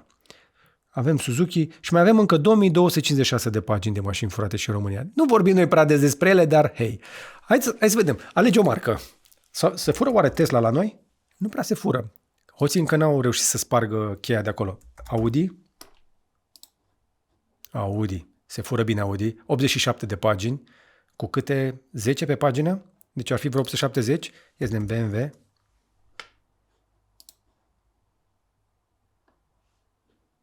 O 125 de pagini. E un pic mai furabilă, ca să zic așa. Uite, cel mai rău îmi pare rău de chestia asta, de mașina asta cu număr de ruse, BMW 640D. Mie îmi place foarte mult seria 6 GT. Foarte mult. Îmi pare rău de ea. Uite, 750D. E incredibil, de la satul mare. Dificil caz. BMW X6, X5. Păziți-vă mașinile așadar, țineți-vă cheile în portofele, în astea cu pungă Faraday, pitiți-le atunci când le aveți parcate în fața blocului sau în fața casei mai ales. Și am o rugăminte, totuși, dacă stați la casă, nu vă mai parcați mașina pe trotuar sau la bulevard, băgați-o în curte. Dacă v-ați făcut casă, sigur aveți parking. Sunteți obligat prin autorizația de construire să vă faceți parkingul la interior. Nu vă mai lăsați mașinile pe stradă și pentru că se fură, dar și pentru că e de prost gust să-ți parchezi mașina în fața porții, pe stradă. Parcați-vă mașinile în curte. Vă rog frumos, pentru noi toți ceilalți. Apropo de chestia asta, mai stăm foarte puțin pe zona asta de automobile, pentru că în sfârșit, pe Google Maps o să poți să-ți vezi viteza, apropo, așa cum poți să o vezi pe Waze. Bine, asta o să vină pe iPhone la 5 ani după ce erau deja pe Android și asta este un motiv foarte simplu. Google Maps nu are întotdeauna acces la localizarea în timp real de la iPhone. Trebuie să vă mai spun că săptămâna viitoare o să fie Prime Day Deals pe 16 și 17 iulie. Hai să vă zic foarte repede, că și eu le vânez. Sper că mai ales cei care stau prin Germania sau prin Marea Britanie, mi-aduc aminte de vremurile bune când cumpăram destul de des din Marea Britanie, acum de când cu vama nu prea mai fac. Însă, dacă intri pe... unde e Prime Day? Sunt deja niște Prime Day Deals, am văzut niște camere de supraveghere. Ia uite. 16-17 iulie este Prime Day, sunt reduceri la camere de supraveghere, la tot felul de chestii de pe la Amazon, evident, sunt și filme reduse, gadgeturi, inclusiv, nu o să vină să credeți, Adobe a mai cedat un pic și mai oferă niște licențe de Creative Cloud. De când toată lumea a început să le reproșeze că abuzează de chestia asta, poți să-ți cumperi Creative Cloud-ul de pe Amazon. Dacă ne aud cei de la Adobe, lăsați un pic mai moale cu subscripțiile astea, că încet o să începem să ieșim și noi de pe ele. Că sunt prea dure. Bun. Foarte repede înainte de final, vreau doar să vă mai dau o povestioară foarte mică din zona de gaming. Nu vreau să vă dau o recomandare neapărat de joc. Aș vrea doar să vă zic o povestioară foarte mică despre Jordan Mechner și nu știu dacă recunoașteți din imaginile acestea Prince of Persia. Este unul dintre cele mai vechi jocuri din 1989 și la un moment dat în joc apare o astfel de oglindă și are o postare, un thread foarte interesant care s-a viralizat un pic de pe 9 iulie, în care arată cum personajul principal, că atunci când sare prin oglindă, îl aduce la viață pe Shadow Man. Și are un thread foarte fain, nu o să vă zic, nu o să vă dau toate spoilerele, dar e foarte frumos făcut, pentru că îți explică cum a gândit jocul, pentru că el este creatorul jocului și a făcut o serie de cartoonuri de genul ăsta în care se explice cum a ajuns să fie Prince of Persia un joc din ăsta, un role-playing game care să nu aibă lupte, să nu aibă bătălie.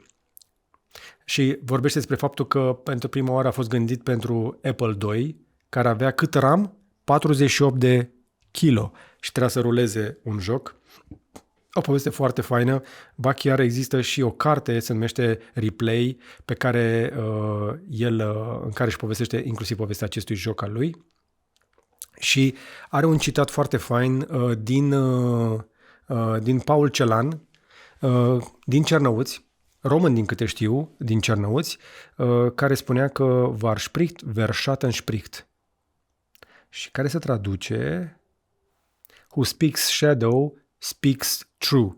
E o poveste întreagă despre umbră și despre alter ego-ul nostru și despre lupta noastră pentru a ne descoperi și lupta noastră cu demonii. Vă încurajez, dacă vreți, nu știu câți dintre voi sunteți pe Twitter, căutați această postare a lui Mechner, a lui Jordan Mechner, un creator de jocuri care nu postează foarte des, dar postarea asta mi se pare foarte, foarte faină. La capitolul ponturi utile și recomandări, am văzut A Quiet Place. Nu era foarte multă lume în sală. E un film care mi se pare la limita cinemaului, e bun de văzut și acasă. Mi se pare un pic mai faină partea aia scary când o vezi pe un ecran mare și se aude suficient de tare, ca să aibă un pic mai mult impact. Mi se pare filmul drăguț, ok. Mă pregătesc însă să mă duc să văd și o Furiosa, știu că sunt ultimul. Și mai sunt și alte filme interesante de văzut, dar aș vrea să aud și de la voi ce alte filme interesante ați văzut în ultima perioadă mai jos. Iar la capitolul cărți, acum citesc o chestie, de-mi stă mintea, efectiv obosesc ascultând. Nu știu dacă vi se întâmplă că atunci când citești sau asculți ceva, nu să te ia somnul, ci să obosești de cât de multă informație este condensată. E această carte, David Graeber și David Wengrow. Este și, uite, este la Libris, este tradusă și în limba română, Zorii tuturor lucrurilor. Mă bucur că a fost tradusă și este și redusă la preț în momentul ăsta la 80 de lei, 80 de lei 75. Nu pot să... Adică vă recomand cu mare căldură chestia asta, pentru că cartea asta duce un pic mai departe, o face mai științifică și este și un răspuns la Homo sapiens și Homo Deus a lui Harari. Luați cartea, citiți-o și o să mulțumiți după aceea pentru că vă va ajuta să înțelegeți mult mai bine o idee foarte simplă, dar foarte complexă în același timp. Autorii vin și spun că probabilitatea ca oamenii care au trăit aici acum 1000, 5000, 10.000, 100.000 sau 1.000.000 de ani, oamenii care au trăit înaintea noastră pe acest pământ, cel mai probabil nu au fost mai idioți ca noi. Cel mai probabil au fost cel puțin la fel de inteligenți ca noi și din punct de vedere inteligența nativă și emoțională, doar că au trăit în alte circumstanțe și explică mai bine lucrul ăsta. Mie mi se pare foarte interesant cum explică de ce a ajuns Europa să fie atât de preocupată de individ, de partea socială, de socialism, de comunism, dar și de capitalism. Cum au apărut toate aceste tensiuni în societate și de unde venim, ca să înțelegem mai bine și către ce ne ducem. Asta este recomandarea mea. Recomandarea de la Vlad Ia vină tu încoace și spune de ce recomanzi tu Hateful Eight. Mamă. Eram pregătit. Nu erai pregătit, știu, dar hei, Păi e al lui Tarantino. vină mai aproape. E al lui Tarantino, e cu Samuel L. Jackson care joacă, care mai e Channing Tatum, nu știu cum îi se Channing pronunță Tatum. numele. Channing Tatum, așa. Și e foarte tare, e cu Bounty Hunters, de pe vremea americanilor de demult, în Wyoming, mi se pare, l-am văzut acum recent. Da. Și e mișto rău de tot, e mișto acțiunea tare, cum se întâmplă lucrurile, cum pleacă ei, cadrele pe care le are Da. Tarantino, că îți Da. lasă cadrul la început, îți lasă așa 2 minute de un cadru doar cu zoom out și chestii, mi se pare super mega tare filmul. E mișto, adică să-l vedeți, dacă nu l-ați văzut, să vă uitați la el să-l vedeți, e foarte tare.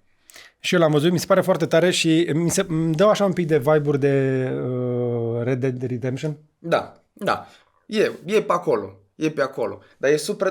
twist-ul ăla e tare rău de tot. Și ți apare așa capitolul 1, pac, și scrie titlul. După aia ți apare capitolul 2, capitolul 3, capitolul 4. Exact. E mișto rău de tot. Să vă uitați. Mulțumim lui Vlad, urmăriți-l și pe TikTok unde povestește ce mănâncă el noaptea, că e atât de cald că nu mai vine pofta de mâncare. Mi-a rămas și acum trebuie să am grijă de el. Să nu cumva să facă foamea, săracul. Ai apucat să mănânci? Nu. N-ai apucat! Hai să terminăm mai repede să meargă să mănânce. Sper că v-ați luat așadar apa, cafeluța, spor la cafeluță, spor la filme, stați-l pe la răcoare, beți apă multă, dați apă celor care au nevoie, inclusiv necuvântătoarelor, fie că sunt animale sau plante.